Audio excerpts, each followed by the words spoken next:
true crime documentary, Jeffrey Epstein, Money, Power, and Silence.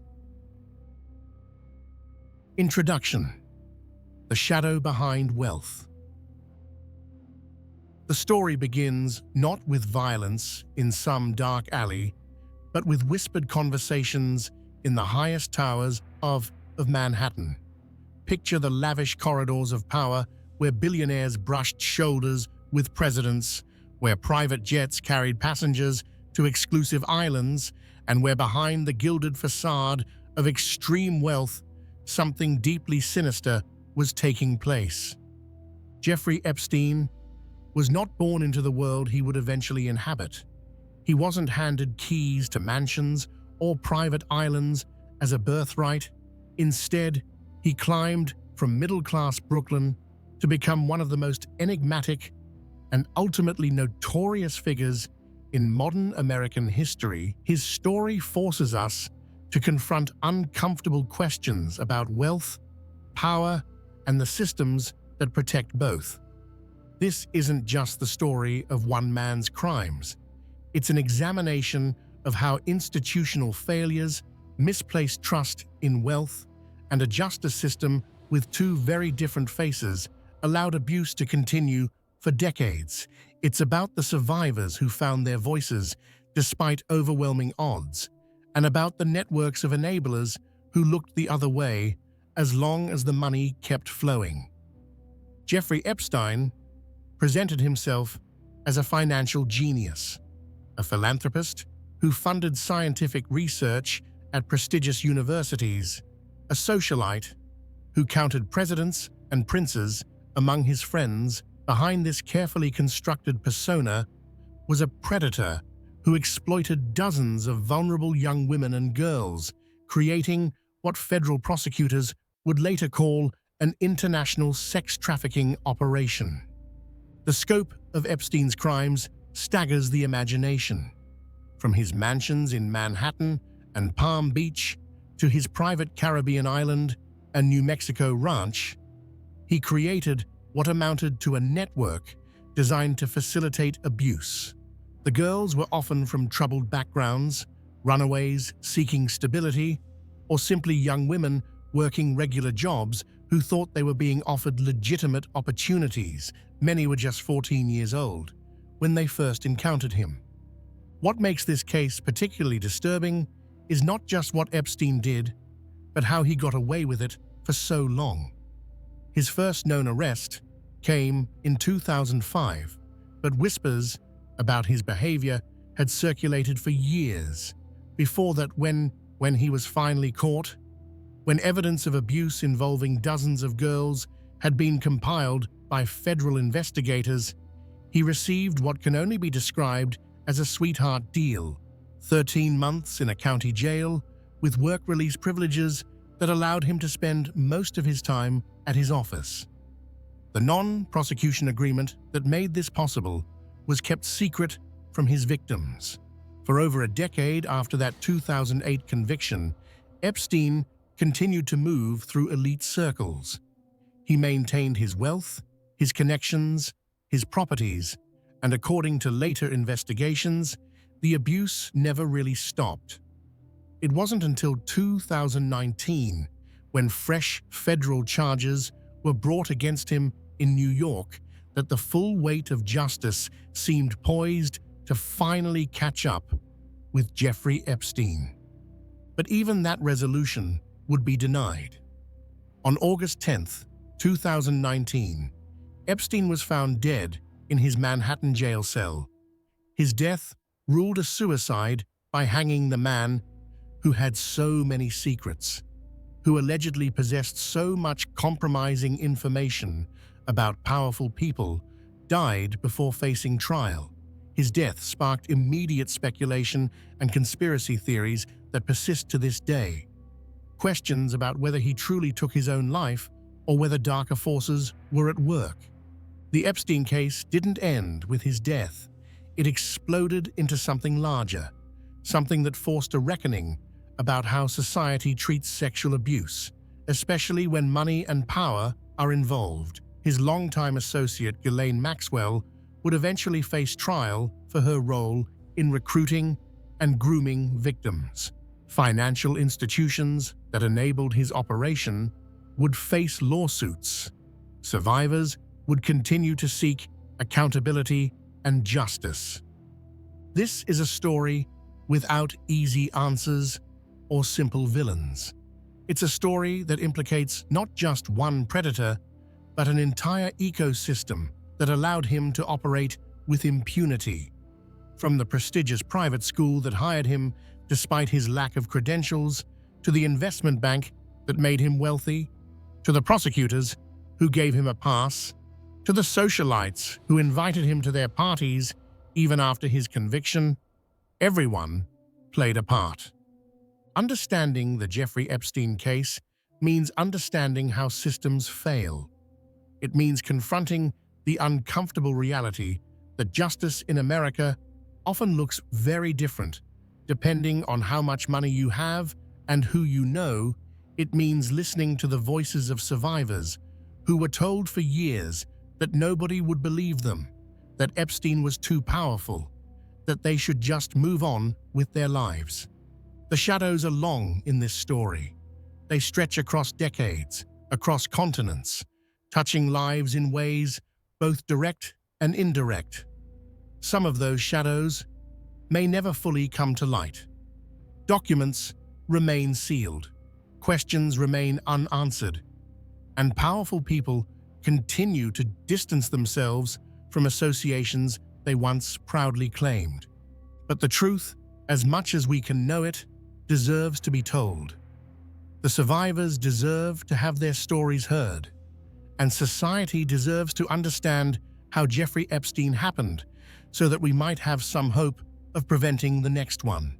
So let's begin at the beginning, in the working-class neighborhood of Brooklyn, where a young boy named Jeffrey first learned to navigate the world years before he would transform himself into something monstrous. Chapter 1. Brooklyn Beginnings. The Brooklyn neighborhood of Seagate sits at the western edge of Coney Island, separated from the rest of the borough by a gate and guard booth. It's one of New York City's oldest gated communities, a place that has always existed slightly apart from the urban chaos surrounding it. With its wraparound beach and tree-lined streets, Seagate offered its middle-class residents a suburban feel within city limits. It was here, in this insular community, that Jeffrey Edward Epstein was born on January 20th, 1953. Jeffrey's parents were children of Jewish immigrants who had fled Europe. His father, Seymour Epstein, worked as a groundskeeper and gardener for the New York City Department of Parks and Recreation. His mother, Paula, whose maiden name was Stolovsky, worked part-time as a school aide before becoming a full-time homemaker. They weren't wealthy, but they were stable, providing what neighbors would later describe as a comfortable middle-class upbringing for Jeffrey and his younger brother, Mark.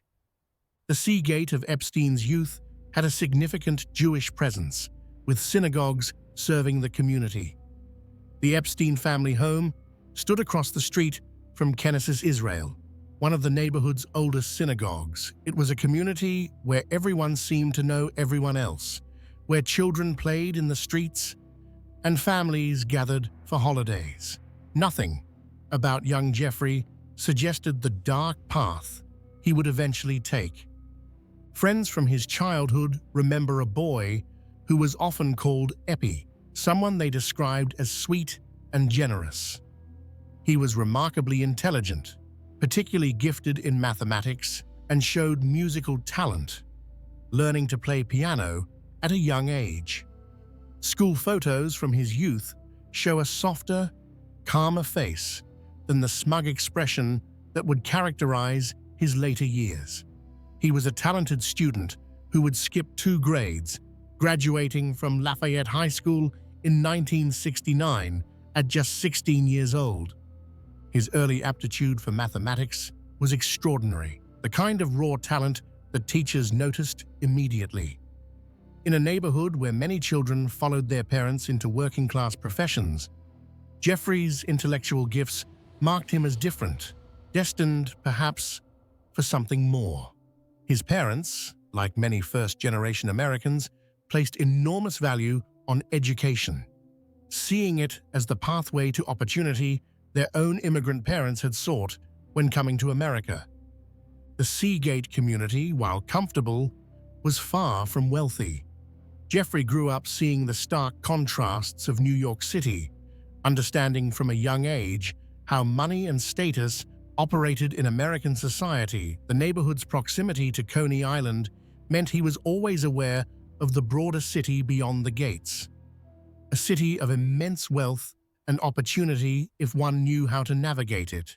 These early observations about class, access, and the privileges that came with money would shape his later pursuits in ways both obvious and subtle. Lafayette High School in Gravesend, Brooklyn, was a different world from insular Seagate. The student body was predominantly Italian-American with a mix of Jewish and African-American students. It was a blue-collar neighborhood where ethnic tensions sometimes flared. Former classmates recall that anti-Semitism was present, though Epstein seemed to navigate these waters without major incident. He was described as nerdy, quiet, someone who kept largely to himself, but who clearly possessed academic gifts. That early graduation at 16 speaks to Epstein's intellectual capabilities. He enrolled at Cooper Union for the advancement of science and art in Manhattan, one of the most prestigious schools in the country, where he studied from 1969 to 1971. Then, he transferred to the Current Institute of Mathematical Sciences at New York University, focusing on mathematical physiology. But despite his evident talent and the quality of these institutions, Epstein never completed his degree. He left NYU in 1974 without graduating. This is where the straightforward narrative of Jeffrey Epstein's early life begins to blur into something more complex. What happened in those years between leaving NYU and entering the world of high finance remains somewhat mysterious. The transformation from college dropout to teacher at one of Manhattan's most elite private schools is the first of many questions that would surround Epstein throughout his life. In 1974, despite having no teaching credentials and no college degree, 21-year-old Jeffrey Epstein was hired to teach physics and mathematics at the Dalton School on Manhattan's Upper East Side. The Dalton School was and remains one of the most prestigious private schools in America, educating the children of New York's wealthiest families. How exactly Epstein secured this position without the typical qualifications is a question that has been asked many times. The circumstances of his hiring reveal the first hints of what would become Epstein's greatest talent: making connections with powerful people and leveraging those connections for personal advancement. The headmaster who hired him, Donald Barr, was himself a controversial figure who would later resign under pressure. Barr, interestingly, was the father of William Barr, who would serve as Attorney General decades later when Epstein died in federal custody. Epstein's tenure at Dalton would prove to be brief and, in retrospect, troubling. He taught at the school from 1974 to 1976, and even during this period, there were signs of inappropriate behavior. Some former students later recalled that Epstein would show up at parties attended by high school students, that he was overly friendly with female students, that he seemed to blur the boundaries that should exist between teacher and pupil. At the time, this behavior apparently raised eyebrows, but not alarm. It was chalked up to him being young himself, perhaps to his lack of formal training as an educator. By the end of the 1975 to 76 school year, Epstein's performance review was negative. He was told his teaching had not improved and was subsequently dismissed from his position. Most young teachers who wash out of their first job would simply move on, finding work elsewhere in education or pivoting to a different career entirely. But Jeffrey Epstein had already made a connection that would prove far more valuable than any teaching credential could have been. During a parent-teacher conference at Deutsche, Epstein so impressed one student's father with his intelligence and capability with numbers that the parent offered to help him.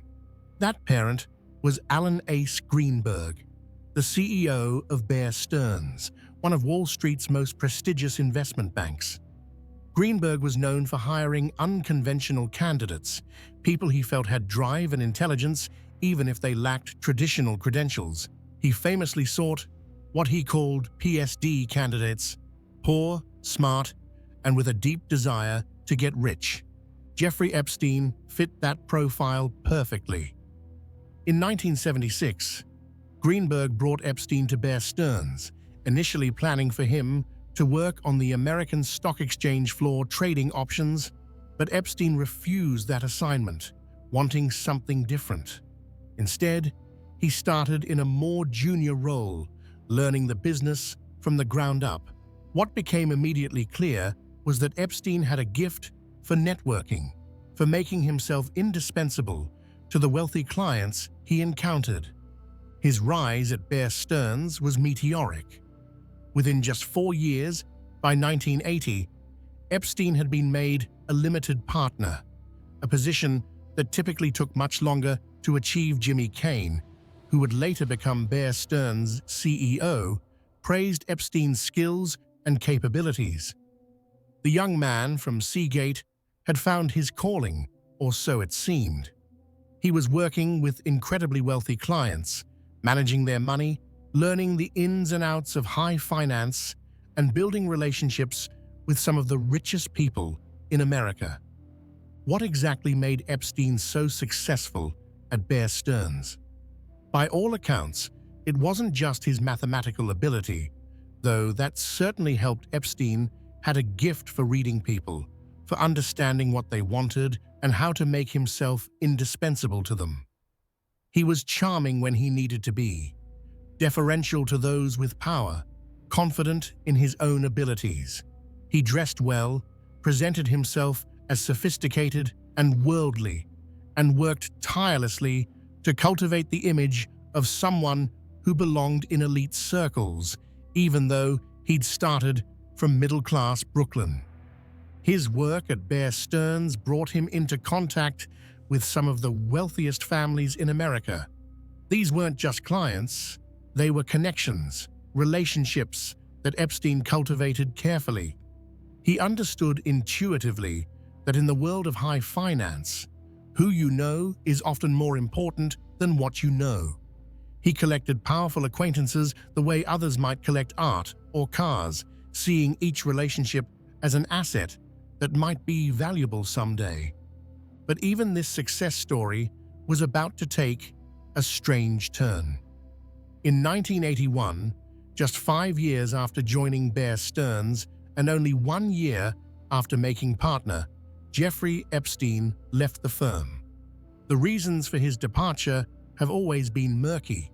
Epstein himself claimed he was fined $2,500 by the firm for loaning money to a friend to buy stock, a violation of Bear Stearns' policies, and that this prompted his exit. However, there was also an SEC investigation into insider trading involving St. Joe Minerals Corporation that touched on Bear Stearns. During this period, no charges were ever brought against Epstein, but the timing raised questions. What Epstein did next would set the pattern for much of his subsequent career. He started his own consulting firm, Intercontinental Assets Group, operating it out of his Manhattan apartment. The nature of his business was deliberately opaque. He told some people he managed money for the ultra-wealthy. He told others he was a kind of high-level bounty hunter who recovered stolen money for clients who had been defrauded. The truth was difficult to pin down, and Epstein seemed to prefer it that way. For several years, in the early 1980s, Intercontinental Assets Group struggled. Then, in 1987, Epstein began working with Stephen Hoffenberg, The head of Towers Financial Corporation, Hoffenberg, was a flamboyant figure who briefly owned the New York Post. Towers Financial was ostensibly a bill-collecting company, but it also engaged in corporate raiding during the merger and acquisition frenzy of the 1980s. Epstein and Hoffenberg attempted several corporate takeovers together, though most failed. What makes this partnership particularly interesting in retrospect is what happened to Hoffenberg. In the 1990s, Towers Financial collapsed in what turned out to be a massive Ponzi scheme that defrauded investors of hundreds of millions of dollars. Hoffenberg went to prison for 20 years. He would later claim that Jeffrey Epstein was deeply involved in the fraud, that Epstein was essentially his right-hand man in perpetrating the scheme. Epstein was never charged, and he denied any involvement. But Hoffenberg maintained until his death that Epstein had played a central role. Whether or not Epstein was involved in Hoffenberg's fraud, what's clear is that by 1988, he had enough money and credibility to start a new firm, J. Epstein and Company. This time, he positioned himself even more explicitly as a money manager, exclusively for billionaires. He claimed his firm only took on clients with a net worth exceeding $1 billion. The message was clear. Jeffrey Epstein operated at the very pinnacle of wealth. This exclusivity became part of his mystique, part of what made him attractive to potential clients. But for years, only one client was publicly known, Leslie Wexner, and it was Wexner who would make Jeffrey Epstein truly wealthy. Chapter 2. The Wexner Connection. If Jeffrey Epstein's life can be divided into chapters, the one that begins with Leslie Wexner represents his transformation from successful Wall Street operator to inexplicably wealthy financier with access to the highest levels of American society. The relationship between Epstein and Wexner remains one of the most puzzling aspects of this entire story, a connection that granted Epstein not just money, but legitimacy and entree into circles he could never have accessed on his own. Leslie Wexner was and remains one of the most successful retailers in American history. He founded The Limited in 1963, a company that would grow to include brands like Victoria's Secret, Bath and Body Works, and others. By the time he met Jeffrey Epstein in the mid-1980s, Wexner was worth billions of dollars and was one of the most powerful businessmen in America. He was also a major philanthropist, particularly within the Jewish community, supporting numerous causes and institutions. Epstein and Wexner met through mutual business contacts, likely in Palm Beach, Florida, where both had homes and where Wexner spent considerable time. What exactly impressed Wexner about Epstein is unclear, but the relationship deepened quickly. By the late 1980s, Epstein had become not just Wexner's money manager, but effectively his right-hand man, someone Wexner trusted implicitly with his most sensitive financial affairs. In July 1991, Wexner took the extraordinary step of granting Jeffrey Epstein full power of attorney over all of his financial affairs. This gave Epstein sweeping authority to hire people, sign checks, buy and sell properties, borrow money, and do anything else legally binding on Wexner's behalf. Even among the ultra-wealthy, who often delegate significant authority to trusted advisors, this level of power was unprecedented. Epstein essentially had the legal authority to act as Wexner in virtually any financial matter. The fruits of this relationship became visible in Epstein's lifestyle. In 1996, Wexner transferred to Epstein what would become one of New York City's most notorious addresses, a massive townhouse at 9 East 71st Street in Manhattan. This wasn't just any Manhattan residence. It was a 21,000 square foot mansion, one of the largest private homes in the city. Wexner had purchased the property in 1989 for $13 million and had it extensively renovated. The circumstances of the transfer were unusual. There were no public property records documenting a sale until 2011, when a company Wexner used to hold the property transferred it to Epstein's Virgin Islands-based company, Maple Inc., for $0. Epstein signed the transfer paperwork for both sides of the transaction. Wexner would later claim the transfer was a mistake, though exactly how one accidentally transfers a mansion worth tens of millions of dollars has never been adequately explained. That mansion would become central to Epstein's operation in more ways than one.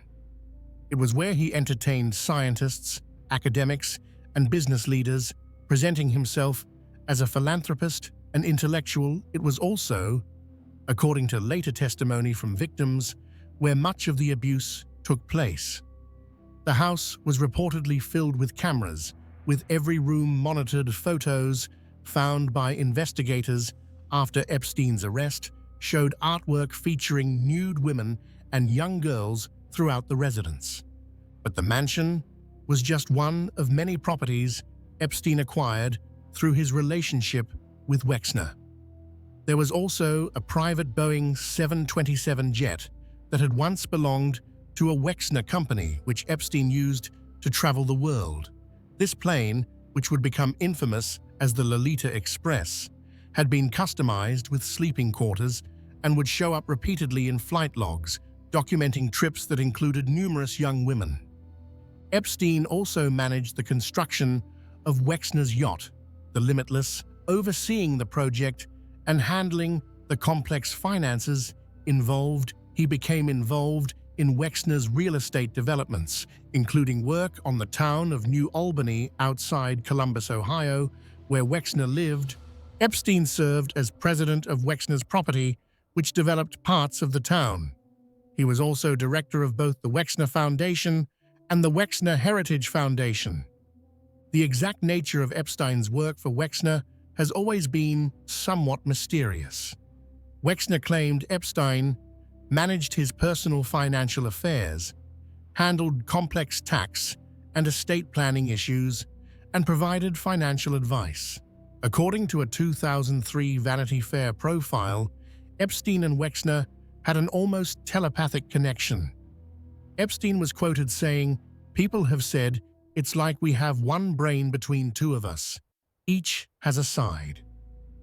Financial documents that have come to light suggest Epstein earned hundreds of millions of dollars through fees paid by Wexner over the years. A 2025 Forbes analysis indicated that most of Epstein's wealth between 1999 and 2018, roughly $490 million, came from fees from just two clients, $200 million from Wexner and about $170 million from Leon Black, a billionaire private equity executive who would later face his own scrutiny over payments to Epstein.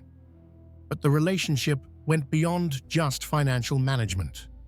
Wexner appeared to trust Epstein with aspects of his business empire. Epstein frequently attended Victoria's Secret fashion shows and would host the models at his New York home. He helped aspiring models connect with Victoria's Secret and was deeply involved in the world of modeling, a connection that would later seem sinister given what we know about how Epstein recruited many of his victims. This access to the modeling world, combined with Epstein's growing wealth and his connections to Wexner's business empire, gave him power and legitimacy that extended far beyond what his own credentials would have justified. People assumed that if Leslie Wexner trusted Jeffrey Epstein with everything, Epstein must be legitimate, must be trustworthy, must be someone worth knowing. Those assumptions would prove catastrophic in their consequences.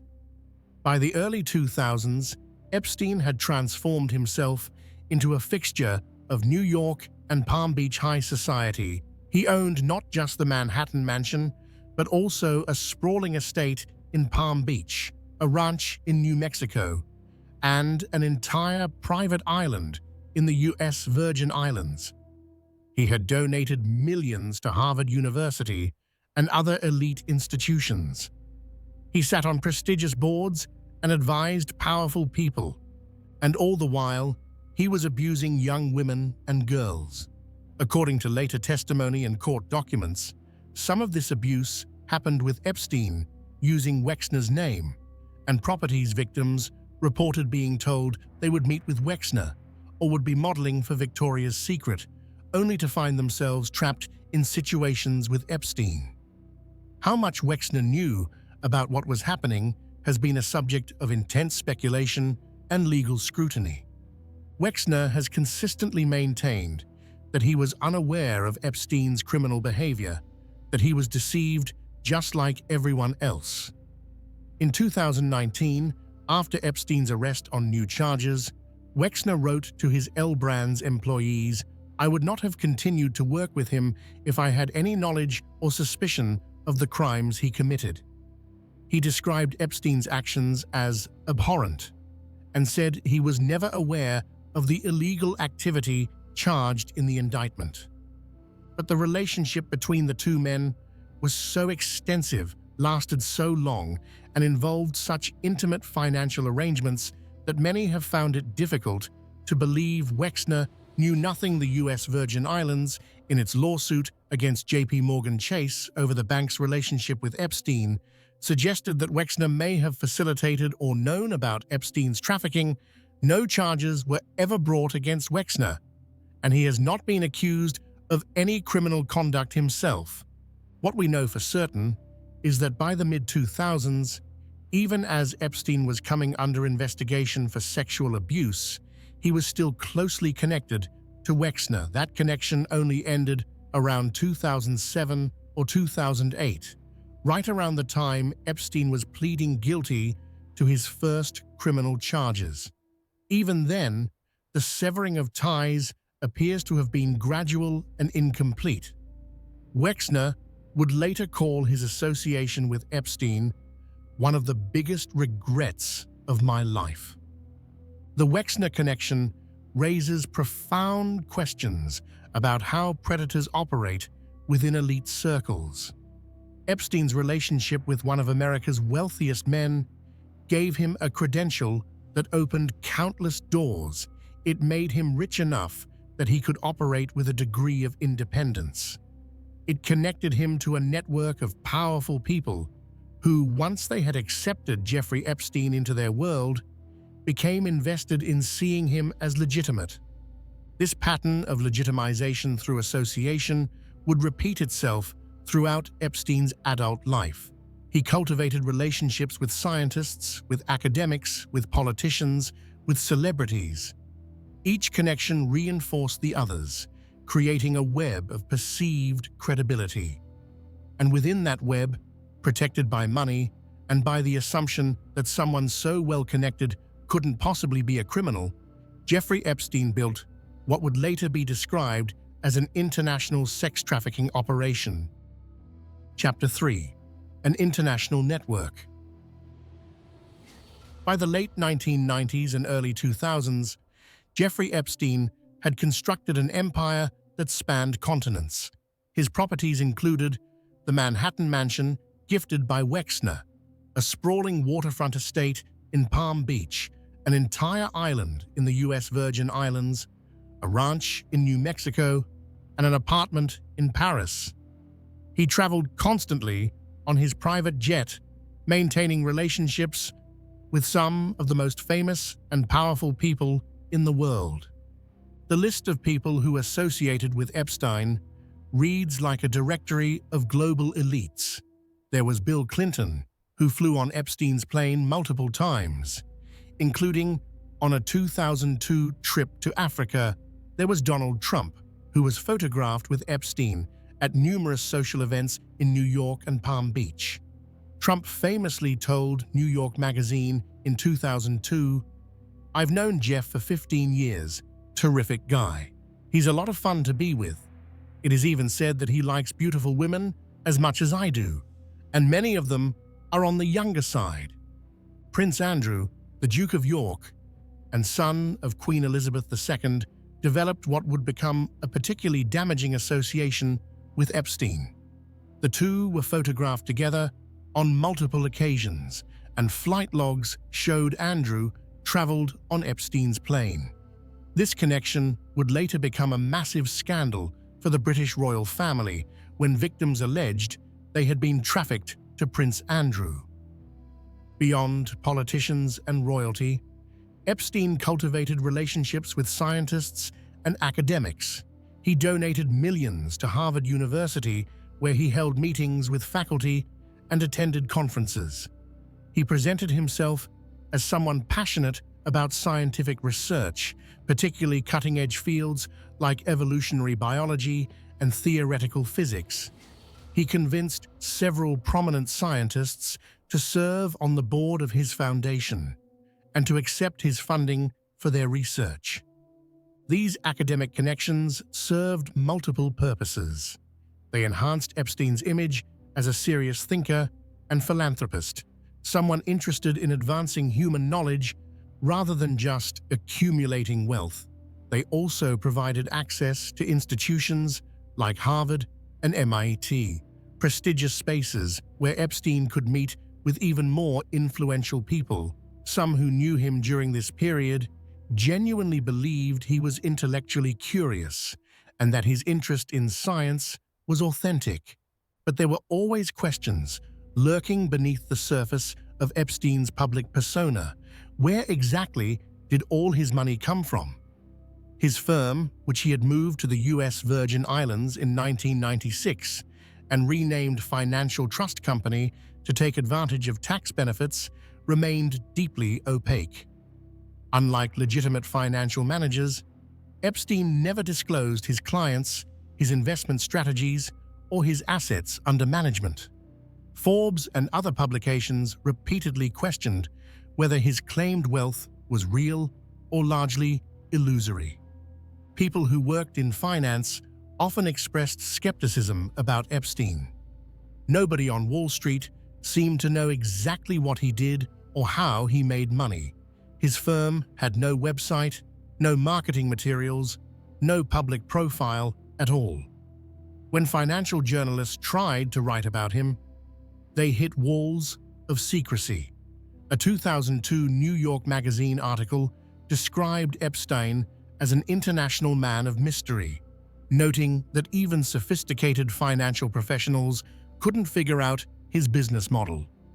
The secrecy extended to his properties and his lifestyle. The Manhattan Mansion was essentially a fortress with limited access and heavy security. His private island in the US Virgin Islands, Little St. James, became notorious for its isolation and the young women who were seen there. Locals in the Virgin Islands began referring to it derisively as Pedophile Island, though at the time this was treated as local gossip rather than serious allegation. What we now know, based on years of investigation and testimony from survivors, is that all of this wealth and all of these connections were enabling something monstrous Epstein was creating and maintaining what federal prosecutors would eventually describe as a vast network for trafficking and abusing underage girls. The properties served as locations where the abuse occurred. The plane served as transportation for victims. The money served as both a lure for victims and a means of intimidation. Each property served a specific purpose in Epstein's operation. The Manhattan Mansion, with its imposing facade and location on one of the city's most prestigious blocks, served as both his primary residence and a venue for entertaining powerful people. It was where he could present himself as a legitimate member of the elite, hosting dinners and meetings with scientists, academics, and business leaders. But it was also where much of the abuse took place, with a massage room set up specifically for that purpose and bedrooms where victims testified they were assaulted. The Palm Beach estate was perhaps even more central to Epstein's criminal activities. According to victim testimony and police reports, this was where the majority of the recruitment and abuse occurred during the early 2000s. The property's location in an exclusive neighborhood, its private grounds, and its distance from the prying eyes of Manhattan made it ideal for what Epstein was doing. Girls could be brought to the house without attracting attention, and the wealth and exclusivity of the surroundings helped normalize the situation in victims' minds. Little St. James, the private island in the U.S. Virgin Islands, represented the ultimate expression of Epstein's desire for isolation and control on his own island. He was essentially beyond the reach of normal law enforcement. Boats and helicopters were required to access it, meaning every arrival and departure could be monitored and controlled. Victims who were taken there described feeling trapped, cut off from any possibility of help or escape. The island had buildings, beaches, and amenities that from the outside looked like a paradise resort, but which served as a prison for those brought there against their will. The New Mexico ranch, while less well known than his other properties, was another location where abuse allegedly occurred. The remote property gave Epstein yet another isolated venue, far from the oversight of authorities in New York or Florida. Each property offered something different, whether it was the prestige of Manhattan, the accessibility of Palm Beach, the isolation of the island, or the remoteness of New Mexico. The pattern, according to testimony from numerous survivors, was remarkably consistent. Young women, many of them teenagers, would be recruited with offers of money for giving Epstein massages. They were often approached by other young women who had been recruited before them, creating a pyramid-like structure where victims became recruiters. The initial encounters were presented as legitimate opportunities, a way to make good money doing something that seemed relatively innocuous. But once the girls were at one of Epstein's properties, the situation would escalate. What started as massage work would turn sexual. Epstein and his associates would groom the victims, building trust or using manipulation and pressure to make them feel they had no choice but to comply. Many victims reported being taken to Epstein's various properties around the world, sometimes crossing state and international borders, which would later become crucial to federal trafficking charges. The girls Epstein targeted often came from vulnerable backgrounds. Many were from low-income families. Some had histories of abuse or unstable home situations. Some were runaways or foster children. Epstein and his associates specifically sought out vulnerability, understanding that these girls would be less likely to be believed if they came forward, less likely to have resources to fight back, more desperate for the money he offered. The targeting was deliberate and calculated. Epstein and those working for him looked for girls who fit a specific profile: young, often blonde, slender, and most importantly, vulnerable in some way. They sought out girls from broken homes, girls who had experienced trauma, girls who were desperate for attention or affirmation or money. They understood with predatory precision that these girls would be easier to manipulate, easier to control, and less likely to be believed if they ever spoke out. The recruitment often happened in mundane places: shopping malls, schools, beach clubs. The approach was typically friendly and non-threatening. A young woman, often someone who had herself been recruited into Epstein's orbit, would strike up a conversation. She would be relatable, sympathetic, someone who seemed like a peer rather than a threat. She would mention an opportunity to make easy money, good money, just for giving massages to a wealthy older man. It seemed too good to be true, but for girls desperate for income, it was tempting. The promise of $200 for an hour's work was significant money for teenagers, especially those from economically disadvantaged backgrounds. For some, it represented more money than they could make in a week at a legitimate job. For others, it was money that could help their families, could pay for things they needed, could provide a sense of financial security they'd never had. Epstein and his recruiters understood the power of that financial incentive and used it ruthlessly. What made the recruitment system particularly insidious was that it turned victims into recruiters. One of the most disturbing aspects of Epstein's operation was how he used his properties and connections to normalize the abuse.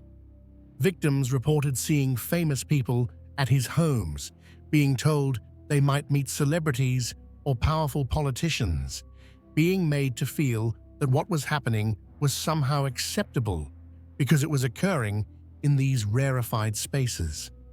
The juxtaposition of wealth and respectability with predatory abuse created a cognitive dissonance that made it harder for victims to understand what was really happening to them. Epstein also had help. The person most frequently mentioned as his co-conspirator was Ghislaine Maxwell, a British socialite whose own story is intertwined with Epstein's in complex ways. Maxwell, the daughter of disgraced media tycoon Robert Maxwell, had moved to New York after her father's death and financial scandal in 1991. She met Epstein around that time and became his girlfriend, though the romantic relationship appeared to evolve into more of a partnership. According to victim testimony and court documents, Maxwell played a crucial role in Epstein's operation. She would approach young women in public places, like the Mar-a-Lago Club in Palm Beach, presenting herself as friendly and trustworthy. She would offer them opportunities to make money, to travel, to meet important people. Once the girls were connected to Epstein, Maxwell would help normalize the situation, sometimes participating in the abuse herself, sometimes using her presence as a woman to make the situation seem less threatening. The relationship between Maxwell and Epstein remains something of a mystery. Were they romantic partners, business partners? Was she a victim herself who had been manipulated into facilitating Epstein's crimes? Or was she an equal participant who enjoyed the power and lifestyle the arrangement provided? Different people who knew them have offered different answers to these questions. What's not in dispute is that Maxwell was central to how Epstein operated. Beyond Maxwell, there were others who worked for Epstein in various capacities. He employed numerous assistants, pilots, housekeepers, and staff members at his various properties. Some of these people later testified that they saw young girls coming and going frequently, that they witnessed suspicious behavior, that they had concerns about what was happening. Others claimed they saw nothing unusual. One of the questions that haunts this case is how so many people could have been around Epstein and not realized what was happening, or worse, realized it and did nothing. Part of the answer lies in how Epstein structured his world. He compartmentalized information, keeping staff members siloed so they only saw part of the picture. He used non-disclosure agreements and intimidation to keep people quiet. He created an environment where questioning what was happening meant risking a lucrative job or facing powerful enemies. But part of the answer also lies in something more disturbing about how society functions. Jeffrey Epstein was rich and connected, and that created a powerful presumption that he must be legitimate. People assumed that someone who donated to Harvard, who flew with presidents, who owned property worth hundreds of millions of dollars, couldn't possibly be a predator. That assumption, that automatic credibility granted by wealth, allowed Epstein to hide in plain sight for years. Chapter 4. The victims come forward.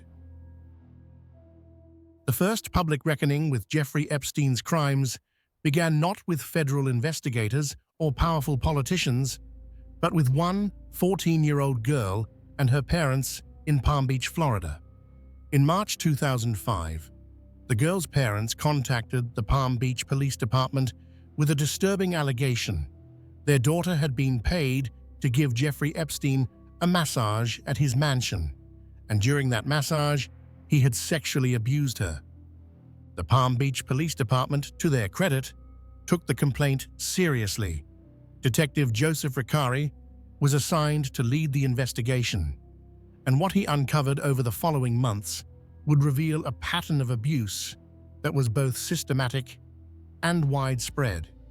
As Ricari and his team dug deeper, more and more girls came forward with similar stories. The accounts were remarkably consistent, suggesting not isolated incidents, but a deliberate, ongoing operation. The typical pattern went like this. A girl, usually between 14 and 17 years old, would be approached by another young woman, sometimes at her school, sometimes at a shopping mall or other public place. The recruiter would offer her an opportunity to make easy money by giving an older man a massage. The massage, she would be told, was perfectly innocent, and the pay was generous, often $200 or more for an hour of work. The girls who accepted would be brought to Epstein's mansion on El Brillo Way in Palm Beach, an impressive waterfront estate in one of Florida's wealthiest neighborhoods. Inside, they would be led to a room where Epstein would be lying on a massage table, sometimes already naked. What had been described as an innocent massage would quickly turn into something else. Epstein would grope the girls, would pressure them into performing sex acts, would expose himself to them. Many of the girls were inexperienced, naive about what was happening. Some came from troubled homes and were desperate for money.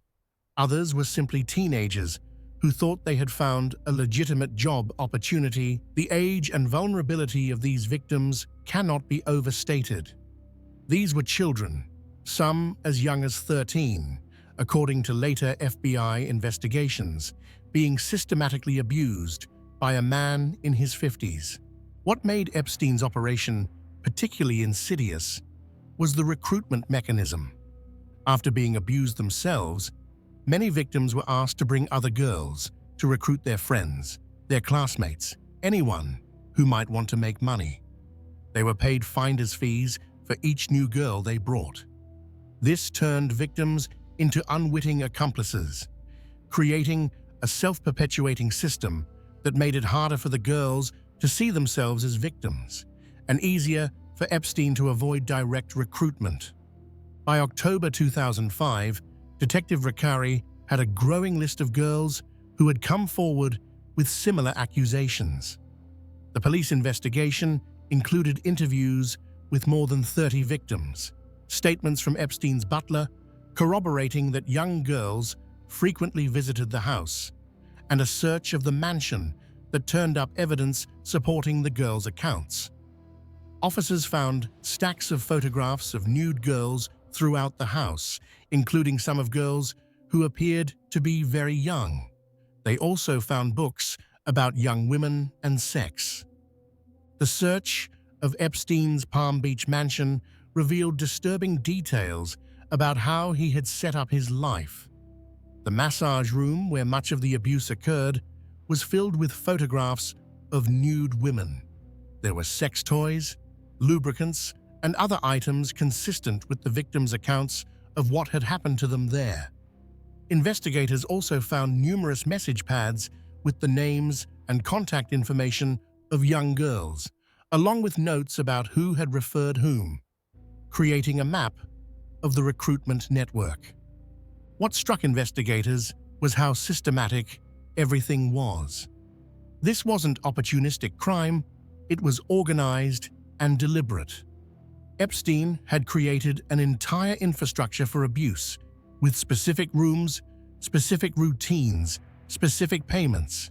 He kept records, maintained lists, and operated with the confidence of someone who believed he would never be caught, or if caught, never seriously punished.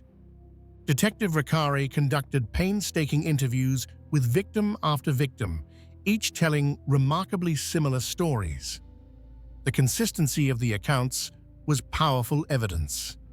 These girls didn't know each other in many cases, yet their descriptions of what had happened, of how they had been recruited, of what Epstein had said and done, matched in crucial details. For an experienced investigator, this consistency was compelling proof that the allegations were true. The evidence was damning. Riccari believed they had a strong case, not just for a few counts, but for potentially dozens of charges related to sexual abuse of minors. In May 2006, Palm Beach Police Chief Michael Reiter signed paperwork recommending that Epstein be charged with multiple counts of unlawful sexual activity with minors, along with a count of lewd and lascivious molestation. But then something unusual happened. The case was taken to Florida State Attorney Barry Krischer, and instead of immediately filing the charges police had recommended, Krischer took the unusual step of convening a grand jury. This move surprised and frustrated police officials, who felt they had more than enough evidence for direct charges. A grand jury proceeding, they worried, could limit the scope of charges and potentially give Epstein's legal team opportunities to shape the narrative. Those fears proved well-founded. On July 19, 2006, the grand jury returned an indictment, but on just one count, solicitation of prostitution. That single charge was a fraction of what police had built their case around. The grand jury had heard from only one victim, not the dozens who had come forward. The other girls' stories, many of whom had been minors at the time of the abuse, were not presented. Chief Reiter was outraged. He publicly criticized Krischer's handling of the case, effectively accusing the state attorney of giving Epstein preferential treatment due to his wealth and connections. The criticism was sharp enough that the FBI became involved, with federal agents beginning their own parallel investigation into Epstein's activities.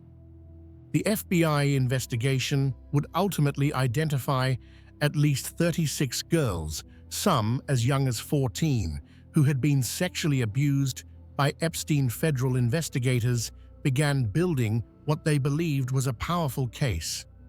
A draft indictment, prepared in May 2007 by Assistant U.S. Attorney Marie Villafana, outlined 60 criminal counts against Epstein.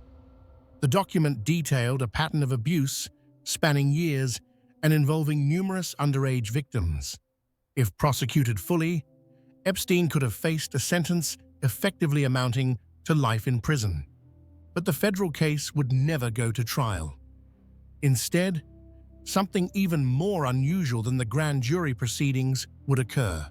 Federal prosecutors would negotiate a deal with Epstein's legal team, a deal that would become one of the most controversial prosecutorial decisions in modern American history.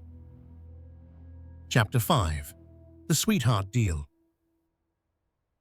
On September 24, 2007, the U.S. Attorney's Office for the Southern District of Florida, then headed by Alexander Acosta, signed a non-prosecution agreement with Jeffrey Epstein's attorneys. The agreement, which would remain secret for months, was extraordinary in both its leniency and in the way it was negotiated.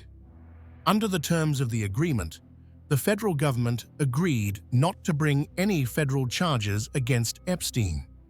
In exchange, Epstein would plead guilty to 2 state charges in Florida: soliciting prostitution and procuring a minor for prostitution. He would serve 18 months in county jail, register as a sex offender, and pay restitution to victims. But crucially, he would avoid federal prosecution entirely, and the non-prosecution agreement would extend immunity not just to Epstein, but to any potential co-conspirators.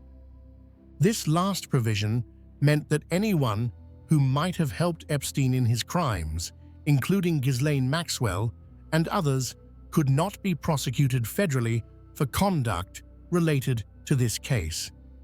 It was an unusually broad immunity deal, the kind typically reserved for cooperating witnesses turning state's evidence against higher-level criminals. But Epstein wasn't cooperating against anyone. He was simply being let off the hook and taking everyone around him off the hook too. The agreement was also kept secret from Epstein's victims.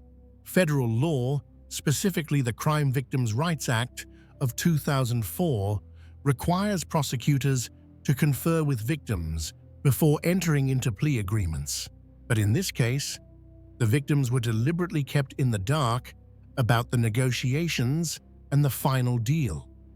They only learned about it after everything had been finalized, when it was too late for them to object or provide input. How did this happen?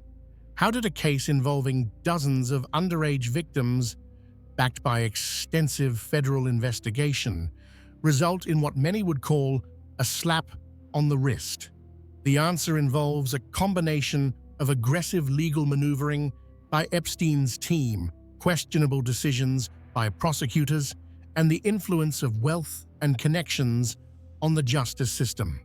Epstein had assembled a dream team of high-powered attorneys.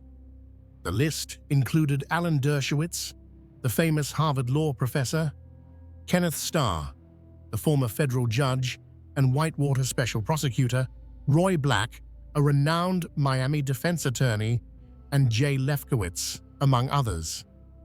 This wasn't just legal representation. It was a show of force, a signal that Epstein would fight with every resource available to him. These attorneys engaged in extensive negotiations with the U.S. Attorney's Office, meeting repeatedly with Acosta and other senior prosecutors. They argued that Epstein's conduct, while inappropriate, didn't rise to the level of sex trafficking. They suggested that many of the girls had presented themselves as older than they were, that some had accepted money voluntarily, that the situation was more complicated than prosecutors believed. They also apparently made it clear that Epstein would fight any charges vigorously, that going to trial would be a long, expensive, and potentially embarrassing process for the government. They raised questions about the credibility of victims, many of whom were teenagers from troubled backgrounds. They suggested that juries might not believe these girls, especially when confronted with Epstein's wealth and respectable connections. On the prosecutor's side, emails and documents that later came to light revealed deep disagreements within the U.S. Attorney's Office about how to handle the case. The lead prosecutor, Marie Villafana, fought hard for a federal indictment. She believed the evidence was strong and that Epstein deserved serious federal charges. She was frustrated when her supervisors began negotiating with the defense without her input or approval. Villafana sent emails expressing her concerns about the direction the case was taking. She felt that the proposed resolution didn't adequately reflect the seriousness of Epstein's conduct or serve the interests of justice. She was particularly troubled by the idea of keeping victims in the dark about negotiations. But her objections were overruled by senior officials, including Acosta himself. Acosta later defended his decision, arguing that at the time he had concerns about whether the federal case was strong enough. He pointed to potential issues with victim credibility and to questions about whether federal jurisdiction properly applied, since much of the conduct had occurred within Florida rather than across state lines. He insisted that getting Epstein to plead guilty, register as a sex offender, and serve some jail time was better than risking an acquittal at trial. But internal documents and testimony from the investigations into the deal tell a different story. They suggest that Acosta made the decision to resolve the case through a state plea deal before the federal investigation was complete, before all victims had been interviewed, and while evidence was still being gathered. The Justice Department's Office of Professional Responsibility would later conclude that Acosta had shown poor judgment in handling the case, though they stopped short of finding prosecutorial misconduct. What makes Acosta's role particularly notable is what happened after he negotiated the Epstein deal. He went on to serve as U.S. Secretary of Labor in the Trump administration, a position he resigned from in July 2019, after Epstein's new arrest brought renewed scrutiny to the 2008 agreement. Throughout his tenure and after, Acosta maintained that he had done the best he could with a difficult case, but critics argued he had let a wealthy predator escape justice. The secrecy around the deal only deepened suspicions. The non-prosecution agreement included a provision that it would be kept confidential until after Epstein's state guilty plea. When victims' attorneys later tried to learn about the federal case, they were told it had been resolved, but the details were not disclosed.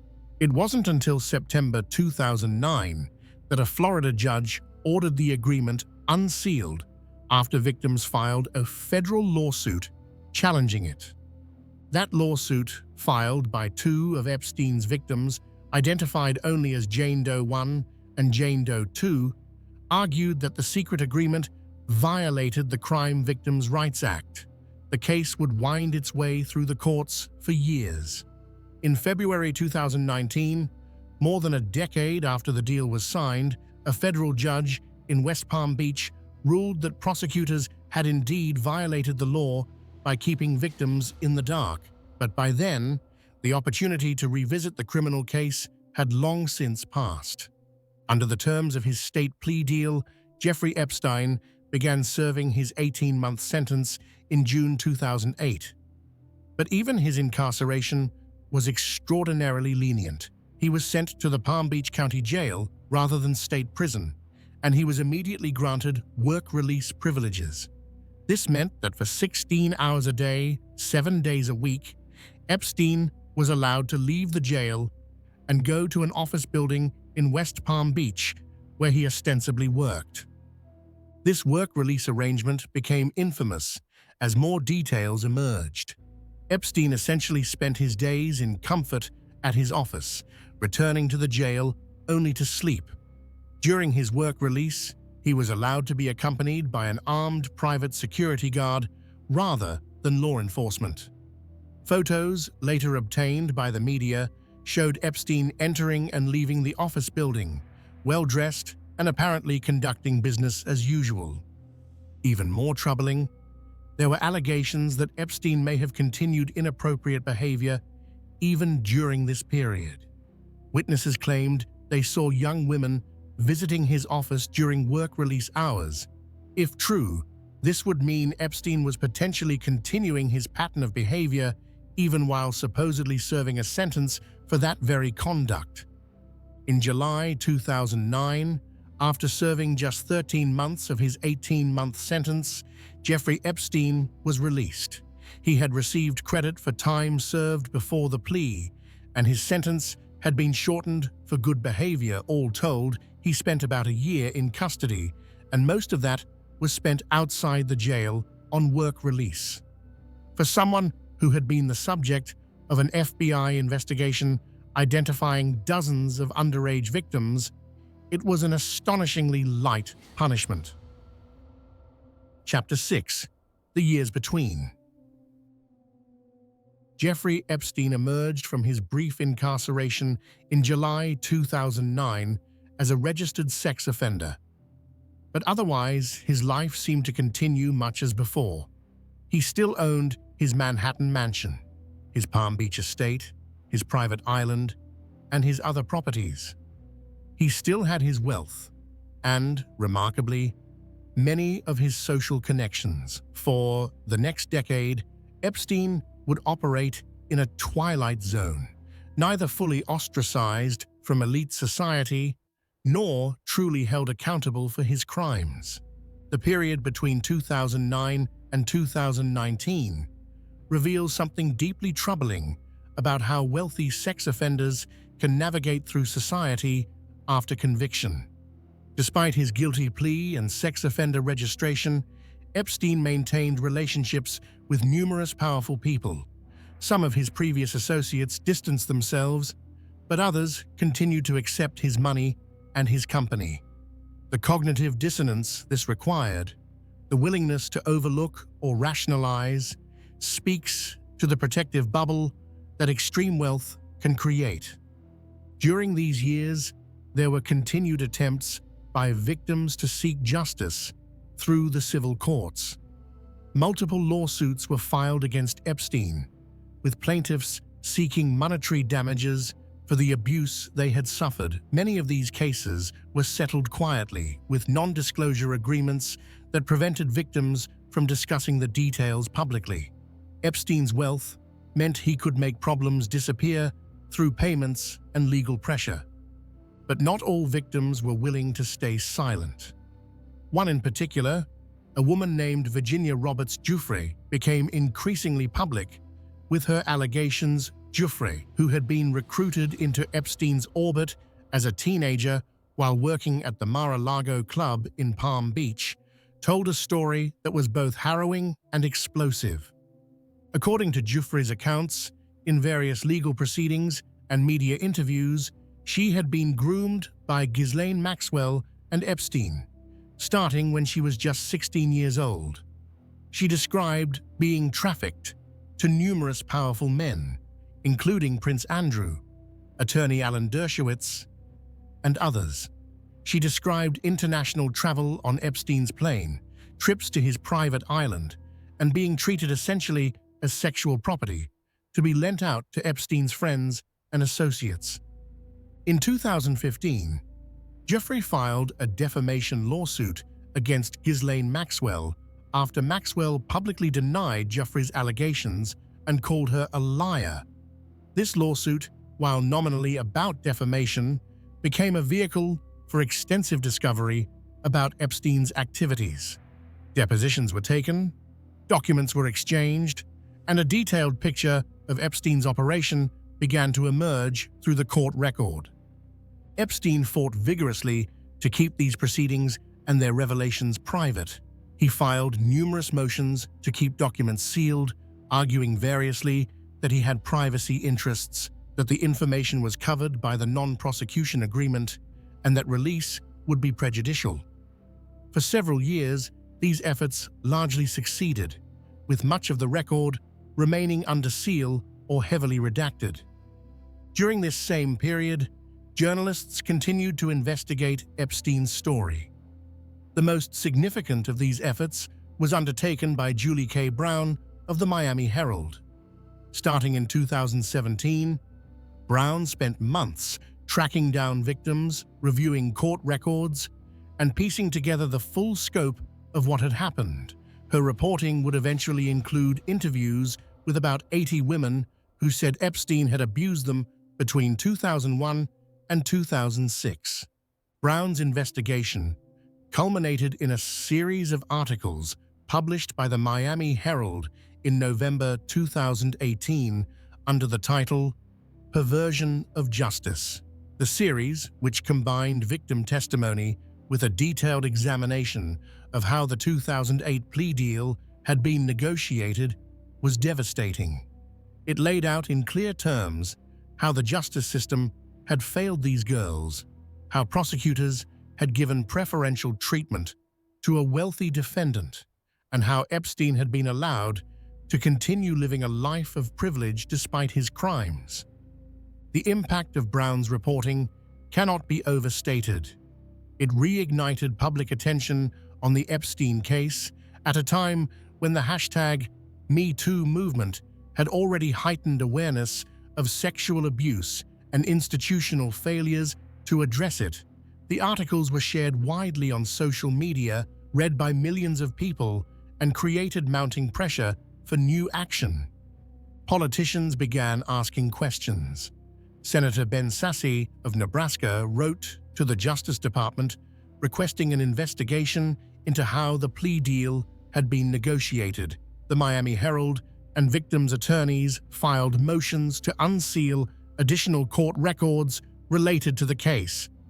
Media outlets around the world picked up the story, and Jeffrey Epstein's name was suddenly back in headlines everywhere.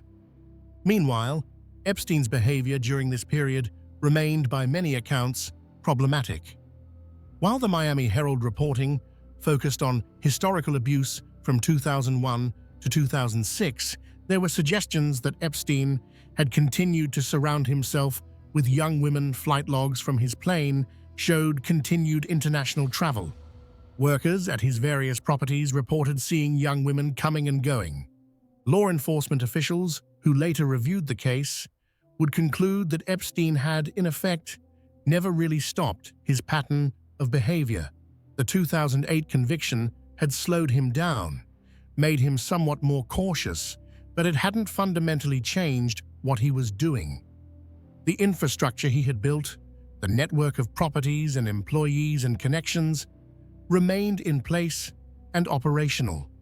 This is one of the most disturbing aspects of the entire Epstein story.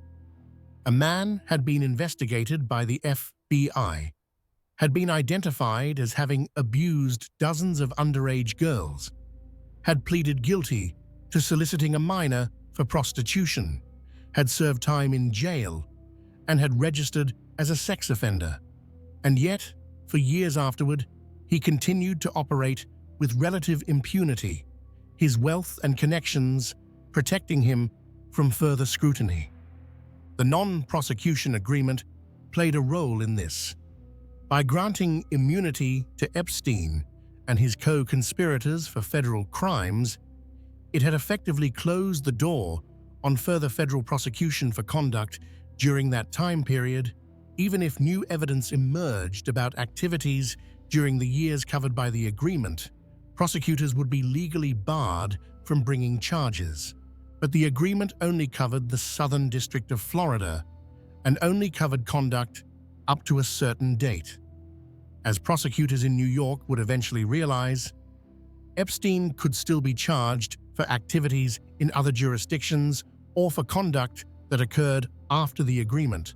The question was whether anyone would have the will to pursue those charges, whether the evidence would be sufficient, and whether victims would be willing to come forward again to testify.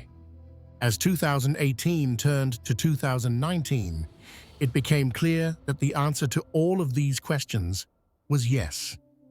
The Miami Herald's reporting had created a groundswell of public pressure. Victims were finding courage in numbers and in the visibility of the #MeToo movement. And prosecutors in the Southern District of New York were quietly building a new case. Chapter 7. The Second Arrest. On July 6, 2019, Jeffrey Epstein was arrested by FBI NYPD Crimes Against Children Task Force officers at Teterboro Airport in New Jersey. He had just returned from Paris on his private plane, expecting to continue his normal life. Instead, he was placed under arrest and charged with sex trafficking of minors and conspiracy to commit sex trafficking of minors. The indictment, unsealed by the U.S. Attorney's Office for the Southern District of New York, laid out charges covering the years from 2002 to 2005, the same period covered by the original federal investigation that had resulted in the 2008 non-prosecution agreement. But crucially, the Southern District of New York was not bound by the agreement signed by the Southern District of Florida. The new prosecutors argued that the non-prosecution agreement only applied to that district, and they were free to pursue charges. The indictment alleged that Epstein had created and maintained a network for trafficking and sexually abusing dozens of girls, some as young as 14. It detailed how he had enticed and recruited minor girls to his residences in Manhattan and Palm Beach, how he paid them hundreds of dollars in cash for massages that turned into sex acts, and how he encouraged the girls to recruit other victims. The charges could carry up to 45 years in prison if Epstein was convicted. Following his arrest, federal agents executed search warrants on Epstein's Manhattan mansion. What they found there was both horrifying and illuminating, investigators seized what they described as a vast trove of nude photographs of girls who appeared to be underage. They found photographs stashed throughout the residence, including some in a locked safe. They also found CDs and other materials, some labeled with names and dates, that appeared to document Epstein's activities.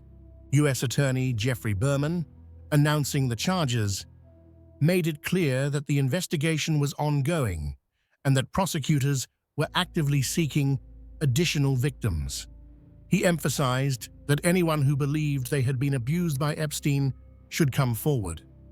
Berman also made a pointed statement about the earlier non-prosecution agreement, essentially repudiating it.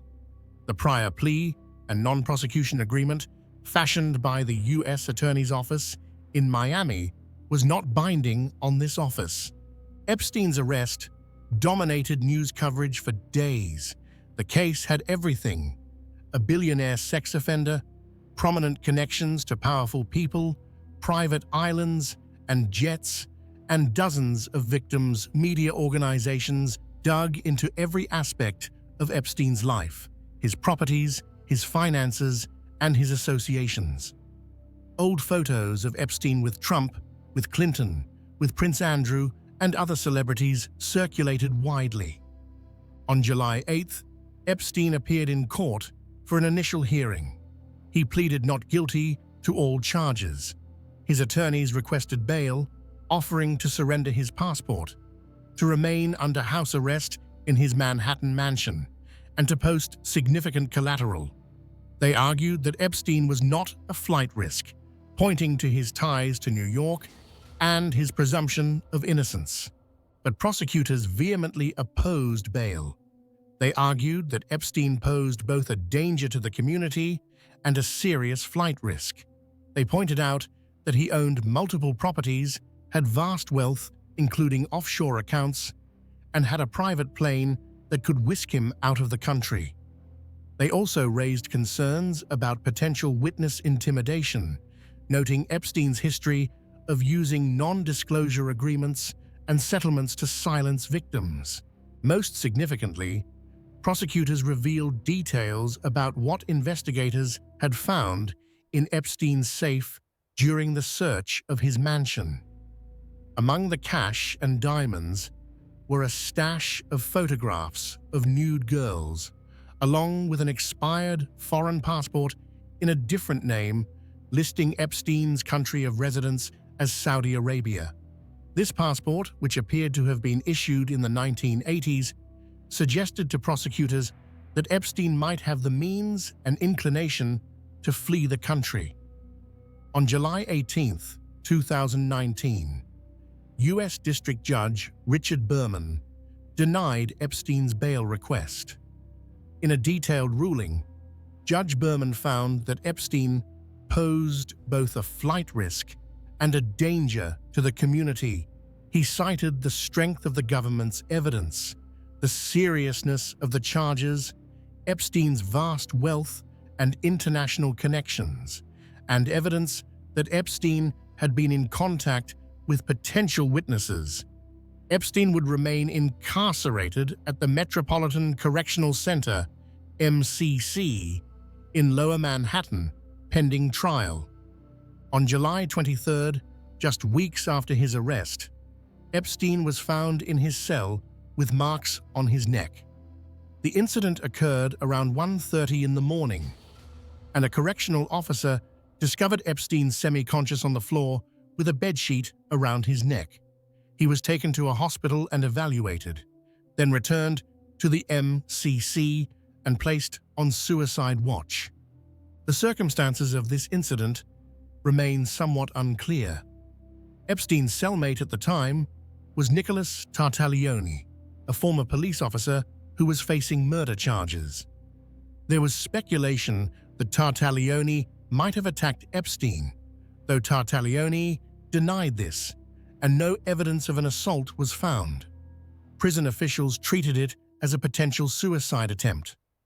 Following the July 23rd incident, Epstein was placed on suicide watch, which meant being monitored 24 hours a day and being housed in a special cell designed to prevent self-harm. However, after 6 days, on July the 30th, psychologists at the prison took him off suicide watch.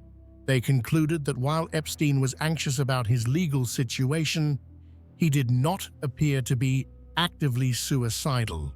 He was returned to a regular cell in the special housing unit, where high-profile inmates were housed separately from the general population. As a condition of being taken off suicide watch, psychologists directed that Epstein should have a cellmate at all times. Having another person present in the cell was meant to provide an additional safeguard against self-harm. For about 10 days, Epstein did have a cellmate, and no further incidents were reported. On August 9th, Epstein's cellmate was transferred out of the MCAC. Prison officials should have immediately assigned Epstein a new cellmate, per the psychologist's directive. Instead, for reasons that would later be investigated, Epstein was left alone in his cell overnight. This violation of protocol would prove to be one of several failures that occurred in the hours leading up to Epstein's death. That same day, August 9th, 2019, a federal appeals court ordered the release of thousands of pages of documents from the earlier defamation case between Virginia Giuffre and Ghislaine Maxwell. The documents contained detailed allegations about Epstein's activities and named numerous individuals who had been connected to him. The release was scheduled for the following week and promised to bring fresh scrutiny and potentially new legal troubles for Epstein. As night fell on August 9th, Jeffrey Epstein was alone in his cell in the special housing unit of the Metropolitan Correctional Center. 2 correctional officers were assigned to guard the unit and were supposed to check on inmates every 30 minutes throughout the night, but as the evening progressed, those checks would not be made, despite what the officers would later write in their logs. Chapter 8. Death in Custody. At approximately 6:30 a.m. on the morning of August 10th, 2019, correctional officers at the Metropolitan Correctional Center discovered Jeffrey Epstein unresponsive in his cell. He was in cardiac arrest. Staff immediately began life-saving measures and called for emergency medical services. Epstein was transported to New York Presbyterian Lower Manhattan Hospital, where he was pronounced dead. The New York City medical examiner conducted an autopsy later that day. On August 16th, Chief Medical Examiner Dr. Barbara Sampson announced her conclusion. Jeffrey Epstein's death was a suicide by hanging. The official determination was that Epstein had used a bedsheet to fashion a noose, securing it to the top of his bunk bed, and had hanged himself. The news of Epstein's death sent shockwaves through the country and around the world. Within hours, it was the top story on virtually every news outlet. Social media erupted with reactions ranging from shock to cynicism. And almost immediately, questions began to emerge about how exactly this had happened. The skepticism was understandable. Here was a man who had been on suicide watch just days earlier, who was supposedly under close monitoring in one of the most secure federal facilities in the country, who held potentially damaging information about numerous powerful people, and who had every incentive to stay alive to potentially negotiate a plea deal. The timing seemed almost impossibly suspicious. Attorney General William Barr, whose Justice Department was responsible for the Bureau of Prisons that operated the MCC, said he was appalled by Epstein's death. He announced that the FBI and the Justice Department's Office of Inspector General would conduct investigations into the circumstances. Barr called the apparent failures at the MCC serious irregularities that needed to be thoroughly examined. As details began to emerge, about what had happened in the hours leading up to Epstein's death, those irregularities became more and more troubling. It turned out that multiple things had gone wrong. Multiple protocols had been violated, and multiple failures had combined to create the circumstances that allowed Epstein to die. First, there was the cellmate situation. Epstein should not have been alone in his cell. The psychological services at the MCC had specifically directed that he have a cellmate at all times after being removed from suicide watch. When his cellmate was transferred on August 9th, prison officials should have immediately assigned a new one. Instead, Epstein was left alone overnight, in direct violation of the directive. Second, there were the security cameras. 2 cameras positioned to capture the corridor outside Epstein's cell malfunctioned on the night he died, while 1 camera inside the tier was working. The 2 that would have shown anyone approaching Epstein's cell were not recording usable footage. Prison officials would later claim this was a technical malfunction, but the timing raised obvious questions. Third, there were the guards assigned to watch Epstein's unit.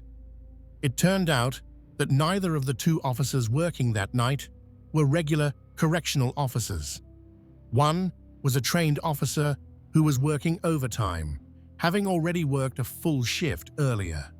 The other was not a correctional officer at all, but a teacher who had been temporarily assigned to guard duty due to staffing shortages. Both officers had been on duty for nearly double their normal shift length.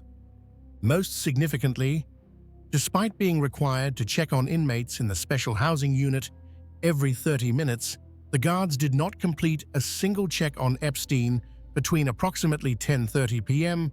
on August 9th and 6:30 a.m. on August 10th.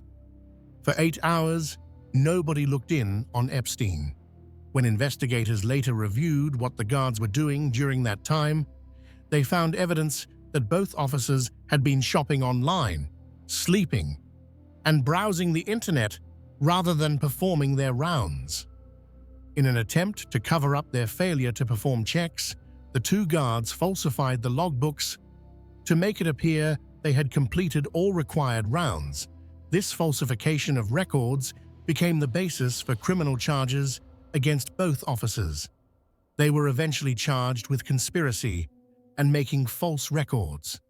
In what many critics saw as another miscarriage of justice, prosecutors later offered the guards a deal under which they would avoid prison time if they cooperated with the investigation.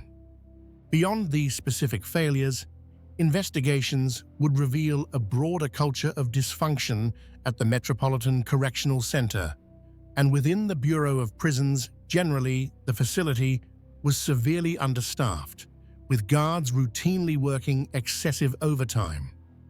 Cameras frequently malfunctioned and were not promptly repaired.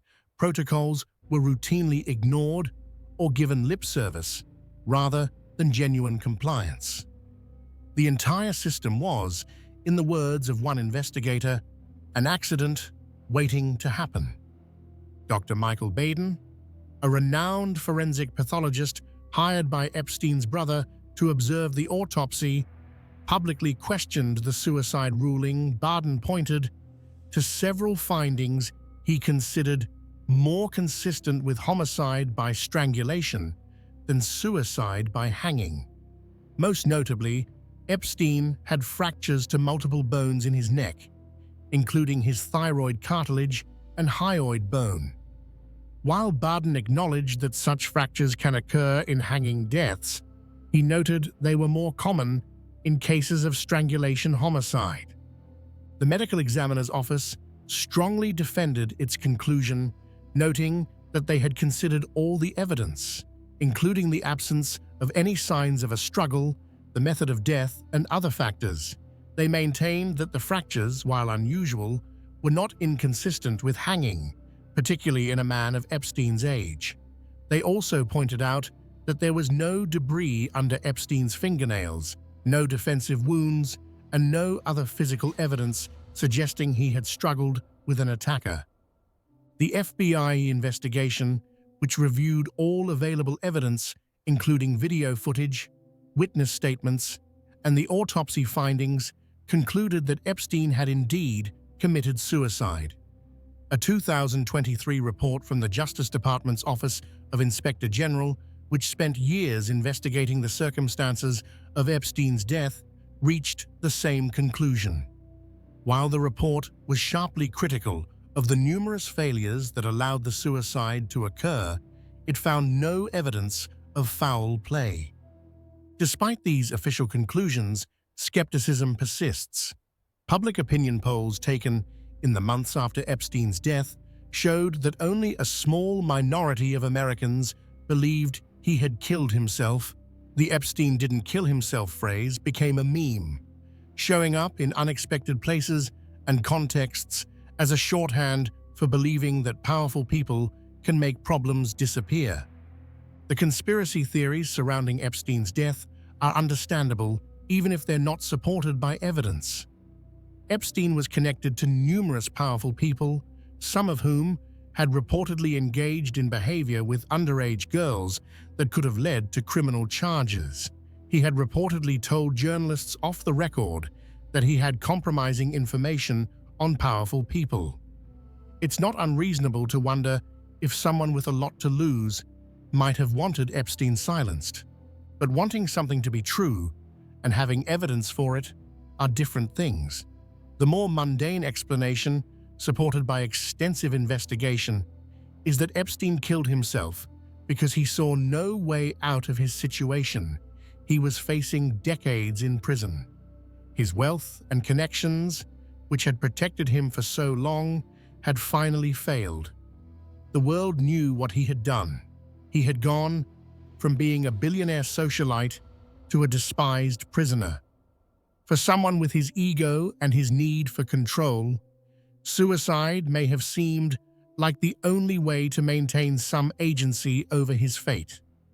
Regardless of the truth about how Epstein died, his death had immediate and significant consequences. Most obviously, it ended the criminal case against him on August 29, 2019. Judge Berman officially dismissed the charges, noting that the case couldn't proceed against a deceased defendant. The victims who had been preparing to testify, who had been waiting for their day in court, would never get that opportunity. Prosecutors vowed to continue investigating Epstein's co-conspirators and anyone else who might have facilitated his crimes. U.S. Attorney Jeffrey Berman emphasized that the investigation was far from over and that others could still face justice. But with Epstein dead, the person most centrally responsible would never face a jury, never hear a guilty verdict, never spend years in prison paying for what he had done. For the survivors, Epstein's death was a devastating blow. Many had spent years working up the courage to come forward, years cooperating with investigators, years preparing to testify. They had been told that this time would be different, that justice would be served. Instead, once again, Jeffrey Epstein had escaped accountability. Chapter 9: Ghislaine Maxwell and the Path to Justice. With Jeffrey Epstein dead, attention shifted to his longtime associate and alleged accomplice, Ghislaine Maxwell.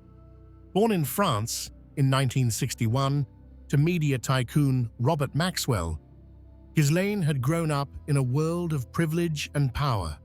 Her father, despite his eventual disgrace and mysterious death in 1991, had been a prominent figure in British and international circles. Maxwell met Epstein in the early 1990s in New York, after her father's death and the subsequent collapse of his business empire.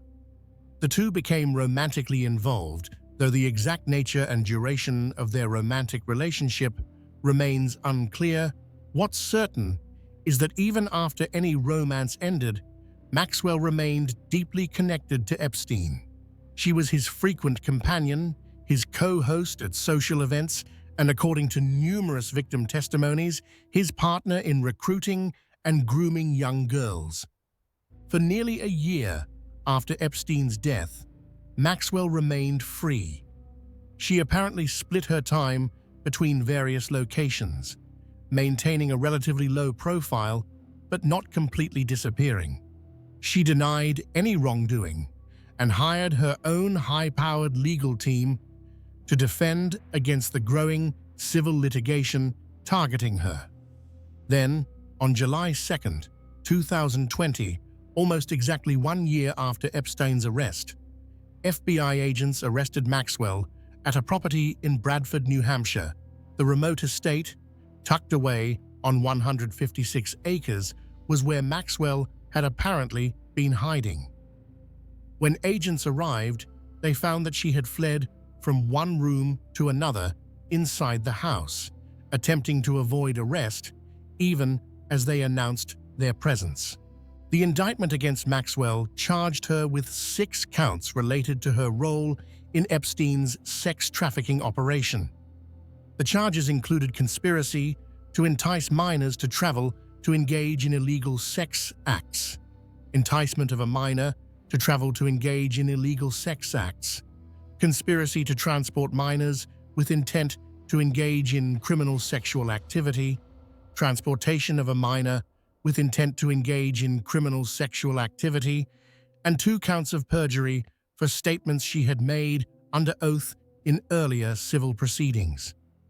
The indictment detailed Maxwell's role from 1994 through at least 2004. It alleged that she had helped Epstein recruit, groom, and ultimately abuse multiple girls, some as young as 14. The document described how Maxwell would befriend girls by asking about their lives, taking them shopping or to movies, building trust before introducing them to Epstein's abuse. It alleged that Maxwell participated in some of the abuse herself and was present for much of it. Maxwell was denied bail and held at the Metropolitan Detention Center in Brooklyn, where she would remain for the next 16 months leading up to her trial. Her attorneys repeatedly complained about her conditions of confinement, alleging she was being treated more harshly than other prisoners and subjected to invasive monitoring. They also argued that she was being scapegoated for Epstein's crimes, that she was being prosecuted only because Epstein was no longer available to face justice himself. The trial began in November 2021 in federal court in Manhattan. It would last about a month and featured testimony from 4 women who described how Maxwell and Epstein had groomed and abused them when they were teenagers. The testimony was often emotional and detailed, painting a picture of systematic manipulation and abuse. One witness, using the pseudonym Jane, testified that she was 14 when Maxwell first approached her at a summer camp in 1994. Maxwell befriended her, introduced her to Epstein, and then encouraged increasingly sexualized behavior. Jane described how what started as seemingly innocent massages gradually escalated into abuse, with Maxwell sometimes participating. The testimony detailed trips to Epstein's various properties and how the abuse continued for years. Another witness, using the pseudonym Kate, described being 17 when Maxwell recruited her. Under the guise of providing career help, Kate testified about being taken to Epstein's properties, being given schoolgirl outfits to wear, and being told that she was helping Epstein by providing sexual massages. The manipulation and normalization of abuse was a consistent theme in the testimony. Annie Farmer, the only witness to use her real name, described being invited to Epstein's New Mexico ranch when she was 16. She testified about how Maxwell gave her a massage that became sexually inappropriate and how Epstein later engaged in unwanted sexual contact. Farmer's decision to testify under her real name was seen as particularly courageous, given the media scrutiny involved. The fourth witness, using the pseudonym Carolyn, testified about being 14 when she first went to Epstein's Palm Beach house. Introduced by another girl, Carolyn described a pattern of abuse that continued for years. She testified about Maxwell's role in grooming her, measuring her breasts, and treating her more as an object than a person. Maxwell chose not to testify in her own defense. Her attorneys argued that the government was blaming her for Epstein's crimes, that the witnesses' memories were flawed after so many years, and that Maxwell was herself a victim of Epstein's manipulation. They suggested that prosecutors were using Maxwell as a proxy to punish Epstein since he was no longer available. On December 29, 2021, after about 5 days of deliberation, the jury returned its verdict. Maxwell was found guilty on 5 of the 6 counts. She was convicted of conspiracy to entice minors to travel to engage in illegal sex acts, conspiracy to transport minors with intent to engage in criminal sexual activity, transportation of a minor with intent to engage in criminal sexual activity, conspiracy to commit sex trafficking, and sex trafficking of a minor. She was acquitted only on the count of enticing a minor to travel to engage in illegal sex acts. The conviction was seen as a victory for survivors and for the prosecutors who had worked to hold someone accountable for Epstein's operation. For many victims, it was the closest thing to justice they would ever see, even if the person most responsible for their abuse had escaped through death. On June 28, 2022, Maxwell was sentenced by U.S. Circuit Judge Allison Nathan to 20 years in federal prison, followed by 5 years of supervised release. She was also fined $750,000. Before sentencing, 4 victims addressed the court, describing the lasting impact of the abuse they had suffered. Maxwell also spoke, saying it was the greatest regret of my life that I ever met Jeffrey Epstein, and claiming she hoped her conviction would bring some measure of peace to the victims. Judge Nathan, in imposing the sentence, emphasized that while Epstein was central to the criminal scheme, Maxwell was not being punished as his proxy. She noted that Maxwell had been an adult who made her own choices, who had participated directly in serious crimes against children, and who deserved to be held accountable for those choices. Maxwell's attorneys have appealed her conviction, arguing, among other things, that she should have been protected by the non-prosecution agreement Epstein signed in 2008, since that agreement granted immunity to any potential co-conspirators. They also argued that pretrial publicity and issues with one of the jurors should have resulted in a mistrial. As of the writing of this script, those appeals have been denied by lower courts, though Maxwell continues to seek review. Chapter 10: The Aftermath and Reckoning. Jeffrey Epstein's death and Ghislaine Maxwell's conviction did not end the legal reckoning around Epstein's crimes. Instead, they opened new chapters in civil litigation, institutional accountability, and broader questions about how such abuse could have continued for so long. In 2020, Epstein's estate established the Epstein Victims Compensation Fund, a voluntary program designed to compensate survivors outside of court. The fund, administered by independent administrator Jordana Feldman and Kenneth Feinberg, distributed more than $121 million to over 150 claimants before closing in 2021. The program was funded entirely by Epstein's estate, which was valued at approximately $577 million to $630 million. The compensation fund offered an alternative to lengthy civil litigation. victims could file claims describing their abuse and the impact it had on their lives. Each claim was evaluated individually, and compensation amounts were determined based on various factors, including the nature and duration of abuse. In exchange for accepting payment, claimants had to waive their right to sue Epstein's estate.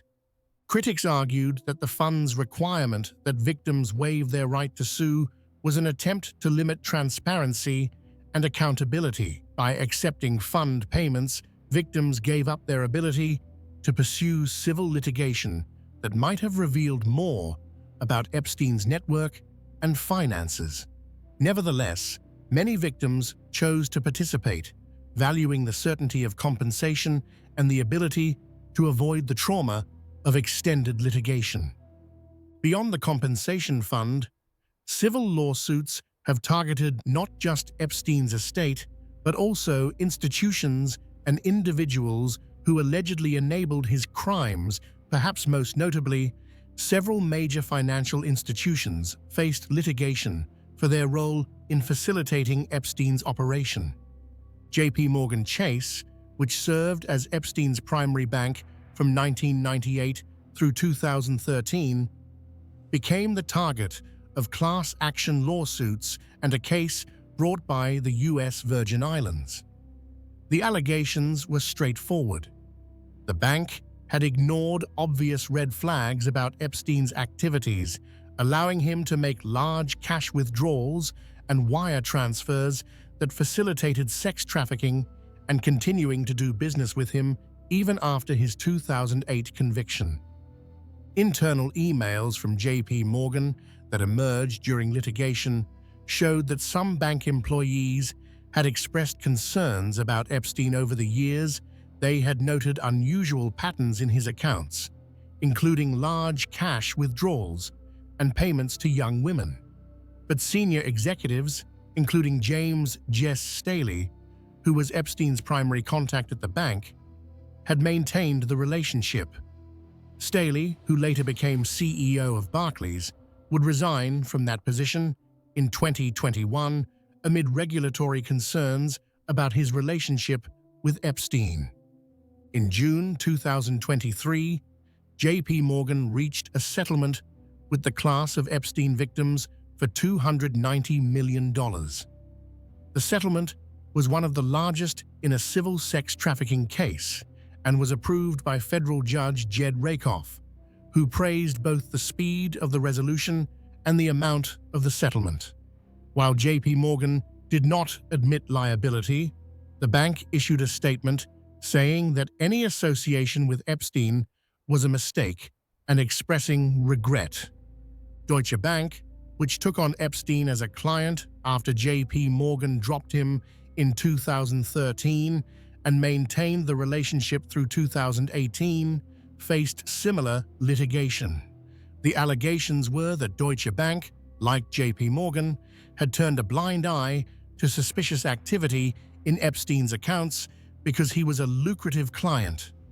In May 2023, Deutsche Bank agreed to pay $75 million to settle claims from Epstein's victims. Again, the settlement came without an admission of liability, but represented a significant acknowledgement of institutional failure. The U.S. Virgin Islands, where Epstein owned Little St. James and Great St. James Islands, brought its own case against both JPMorgan and Epstein's estate. The territory alleged that Epstein had used the islands as a base for sex trafficking and that both the bank and the estate bore responsibility. The Virgin Islands reached settlements with both, receiving $75 million from JPMorgan and over $105 million from Epstein's estate. Beyond financial institutions, other individuals connected to Epstein have faced varying degrees of scrutiny and consequence. Prince Andrew, whose friendship with Epstein and allegations of sexual abuse by Virginia Giuffre created a scandal for the British royal family, reached an out-of-court settlement with Giuffre in 2022. While the terms were not disclosed, Andrew agreed to make a substantial donation to Jeffrey's charity, supporting victims' rights, and issued a statement acknowledging Jeffrey's suffering and expressing regret that he had been friends with Epstein. The scandal significantly damaged Andrew's reputation and led to him stepping back from royal duties. For an institution as protective of its image as the British monarchy, the association with Epstein and the allegations of abuse represented a crisis that required dramatic action to contain. Other prominent figures who had been connected to Epstein in various ways have sought to distance themselves or clarify the nature of their relationships. Bill Clinton's office has emphasized that while Clinton did travel on Epstein's plane and attend dinners with him, he was unaware of Epstein's crimes and had no knowledge of the abuse. Donald Trump has said that while he knew Epstein socially in the 1990s and early 2000s, he had a falling out with him and banned him from Mar-a-Lago. Bill Gates, who met with Epstein on several occasions after Epstein's 2008 conviction, reportedly seeking Epstein's help with philanthropy connections, has expressed regret about those meetings in a 2021 interview. Gates called those meetings a mistake and said he should have been more careful about who he associated with. The varying responses from Epstein's associates reveal a fundamental tension. Many powerful people had social or business connections to Epstein without being aware of or involved in his crimes. But the revelation of those crimes has forced a reckoning with why so many people were willing to associate with a registered sex offender, why wealth and social connections provided such effective camouflage for criminal behavior. Academic institutions that received donations from Epstein have also faced questions about whether they properly vetted the source of funding. MIT, Harvard, and other universities accepted millions of dollars from Epstein after his 2008 conviction. Some institutions have since returned donations or established processes to examine funding sources more carefully. The director of MIT's Media Lab resigned after it was revealed he had continued accepting donations from Epstein even after internal concerns were raised. Chapter 11. Legacy and Lessons. The Jeffrey Epstein case forces us to confront uncomfortable truths about wealth, power, and justice in America. It demonstrates how systematic failures across multiple institutions, combined with the protective bubble that extreme wealth can create, allowed a predator to operate with impunity for decades. The case reveals fundamental flaws in how our society deals with sexual abuse, particularly when the accused has money and connections. Every system that should have protected Epstein's victims failed them at some point. The initial police investigation in Florida, despite being thorough and professional, was undermined by prosecutors who chose to minimize the charges. The federal investigation, despite identifying dozens of victims and building a strong case, was resolved through a secret plea deal that gave Epstein a slap on the wrist. The 2008 conviction, which should have been the beginning of accountability, turned into a joke as Epstein served most of his minimal sentence on work release.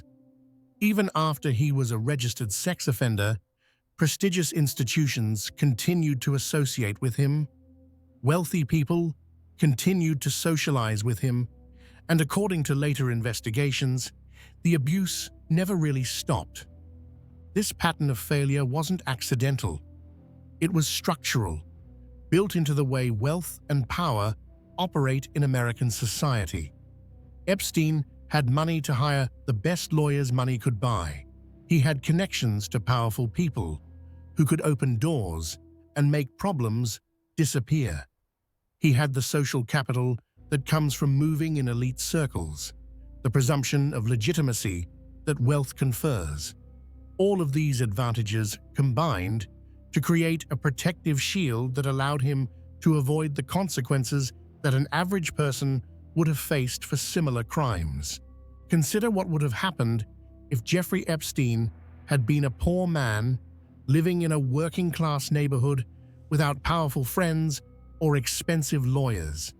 If he had been accused of sexually abusing dozens of underage girls, if police had found evidence throughout his home, if victims had come forward with consistent, detailed accounts of abuse, what would have happened? Almost certainly, he would have been arrested immediately, held in jail awaiting trial, faced with serious federal charges, carrying decades in prison, and if convicted, sentenced to effectively spend the rest of his life behind bars. There would have been no secret negotiations, no non-prosecution agreement granting immunity to co-conspirators, no county jail sentence with work release privileges, no continued acceptance in elite circles after conviction. The victims in this case were systematically targeted because of their vulnerability. Many came from troubled homes, were runaways, or were simply young women working regular jobs who were offered what seemed like legitimate opportunities.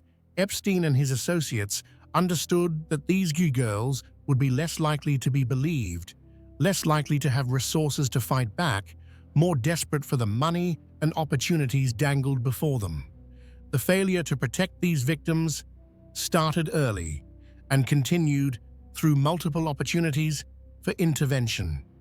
When the first police investigation began in 2005, there was sufficient evidence to bring serious charges.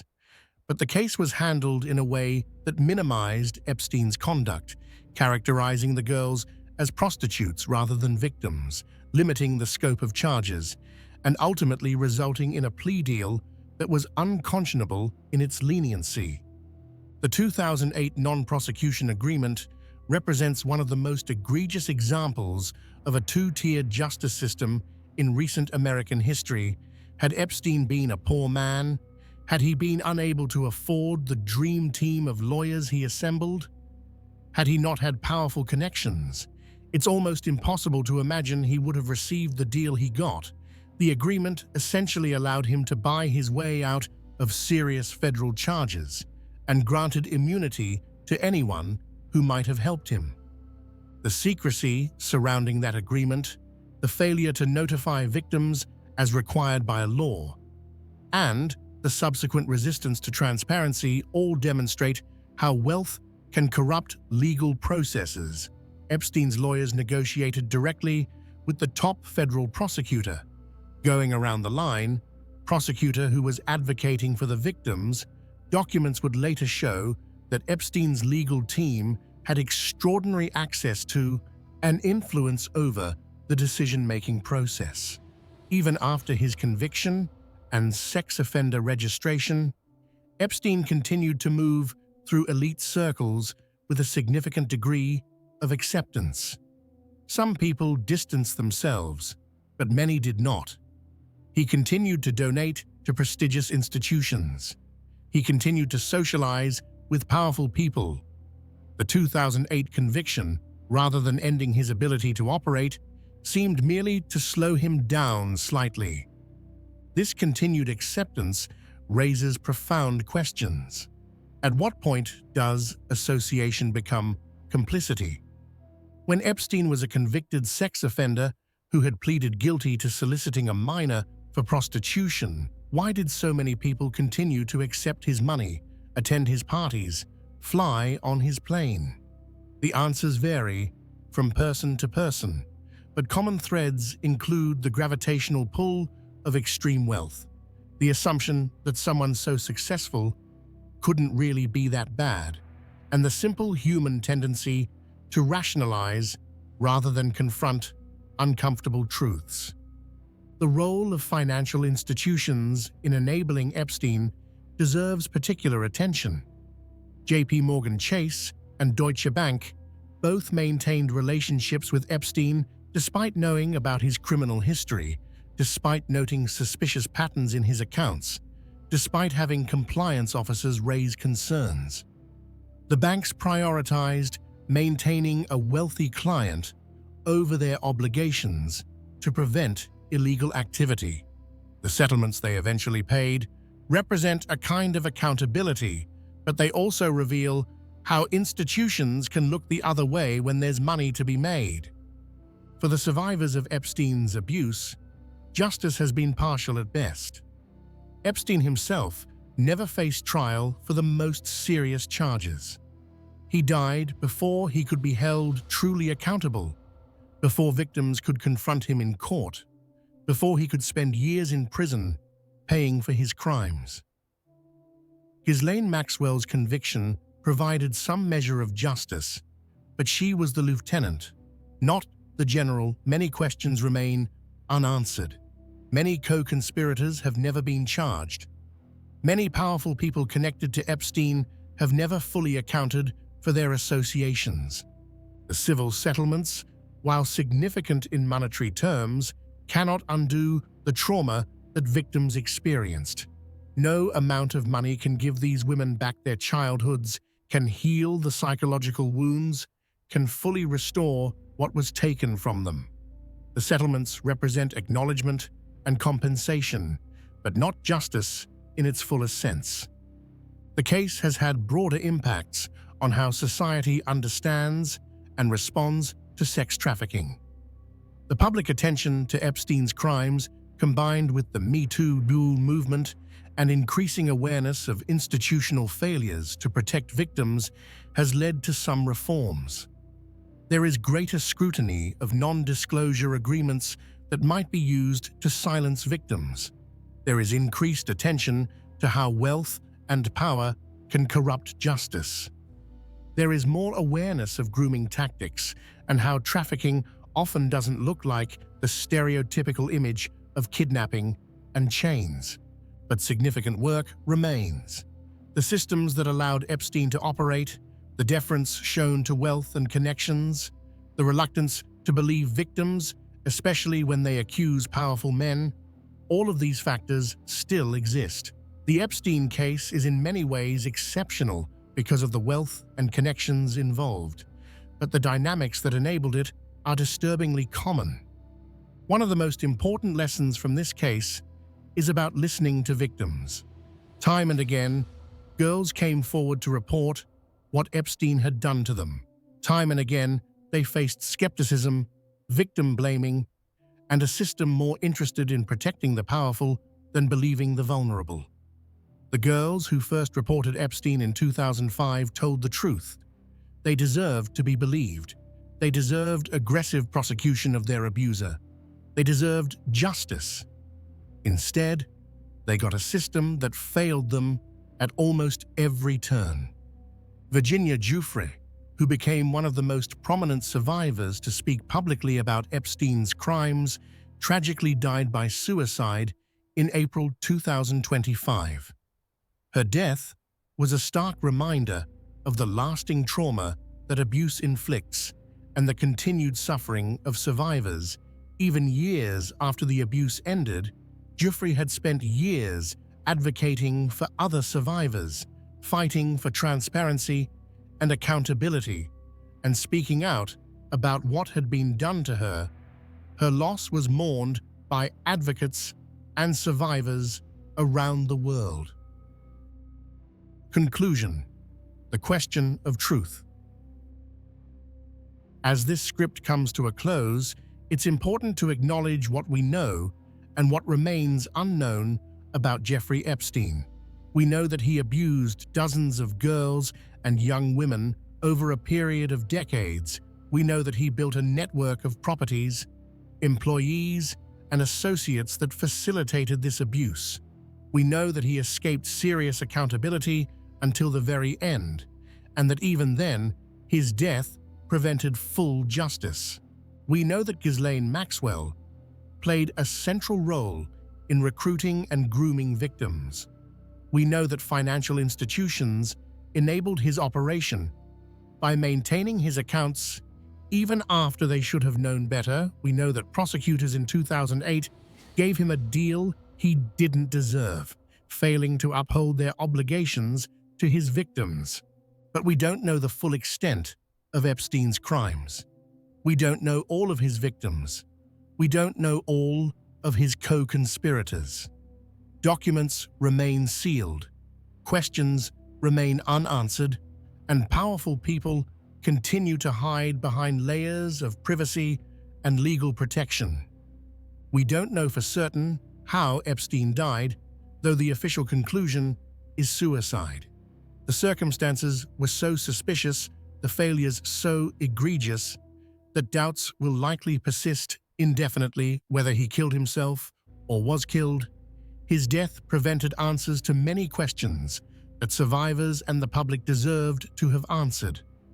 We don't know the full extent of what Epstein knew about the powerful people in his orbit, or what compromising material he might have possessed. His death ensured those secrets, if they existed, would remain buried. The speculation about what might have been revealed had he lived and gone to trial will continue indefinitely.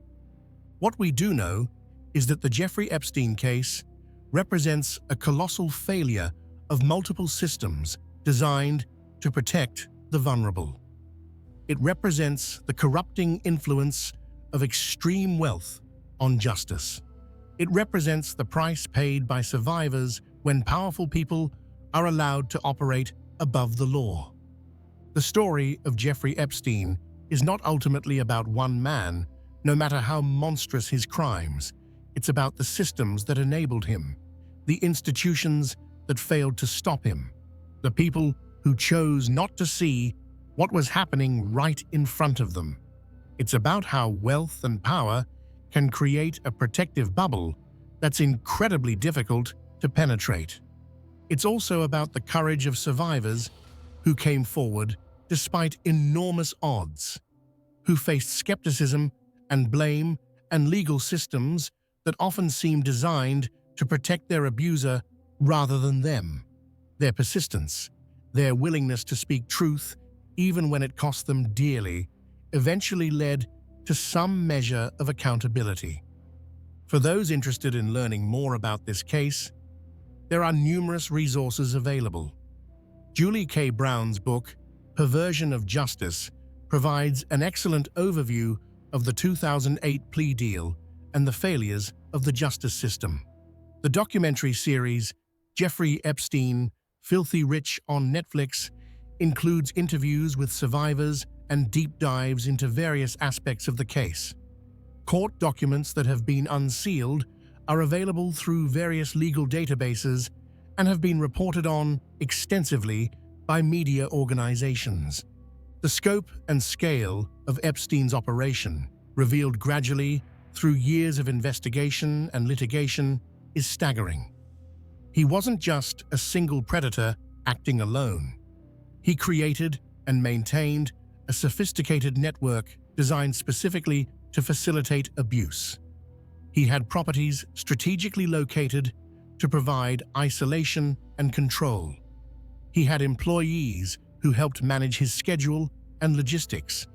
He had recruiters who brought new victims into his orbit. He had lawyers who protected him from consequences. He had wealthy associates who provided him with social legitimacy and access to their own networks. Every piece of this machine served the purpose of enabling abuse, while minimizing the risk of being caught or punished. The financial institutions that enabled Epstein represent another layer of failure. Banks saw suspicious transactions, large cash withdrawals, payments to young women labeled as tuition or modeling fees, patterns that should have triggered serious questions. Compliance officers raised concerns, yet the business relationship continued because Epstein was a wealthy client who generated fees. The settlements these banks eventually paid, hundreds of millions of dollars combined, represent a recognition of their failure to fulfill their obligations to prevent criminal activity. But those settlements came far too late to prevent the harm Epstein caused. The academic institutions that accepted Epstein's money, that gave him office space and access to their campuses, that allowed him to present himself as a legitimate philanthropist and intellectual, also bear some responsibility for legitimizing him after his 2008 conviction When it was publicly known that he had pleaded guilty to soliciting a minor for prostitution, these institutions should have immediately cut all ties. Some did. Others continued to accept his donations, to meet with him, to provide him with the respectability that came from association with prestigious universities. That respectability helped Epstein maintain his position in elite society and likely helped him continue his abuse. The case continues to evolve. New information occasionally emerges. Civil litigation continues in various forms. The ripples from Epstein's crimes continue to spread outward, touching more lives and raising more questions. If there's one thing we can take from this dark story, it should be a renewed commitment to believing victims, to holding powerful people accountable, to not being blinded by wealth and status. The next Jeffrey Epstein is out there somewhere. The systems that enabled him still exist. Only vigilance, courage, and a commitment to real justice can prevent the next tragedy. Thank you for listening to this examination of the Jeffrey Epstein case. If you enjoyed this content and want to hear more true crime stories told in this format, please consider subscribing to the channel. If you or someone you know has been affected by sexual abuse, resources are available through organizations like RAINN, the Rape, Abuse, and Incest National Network. You are not alone, and help is available. Until next time, take care of yourselves and each other.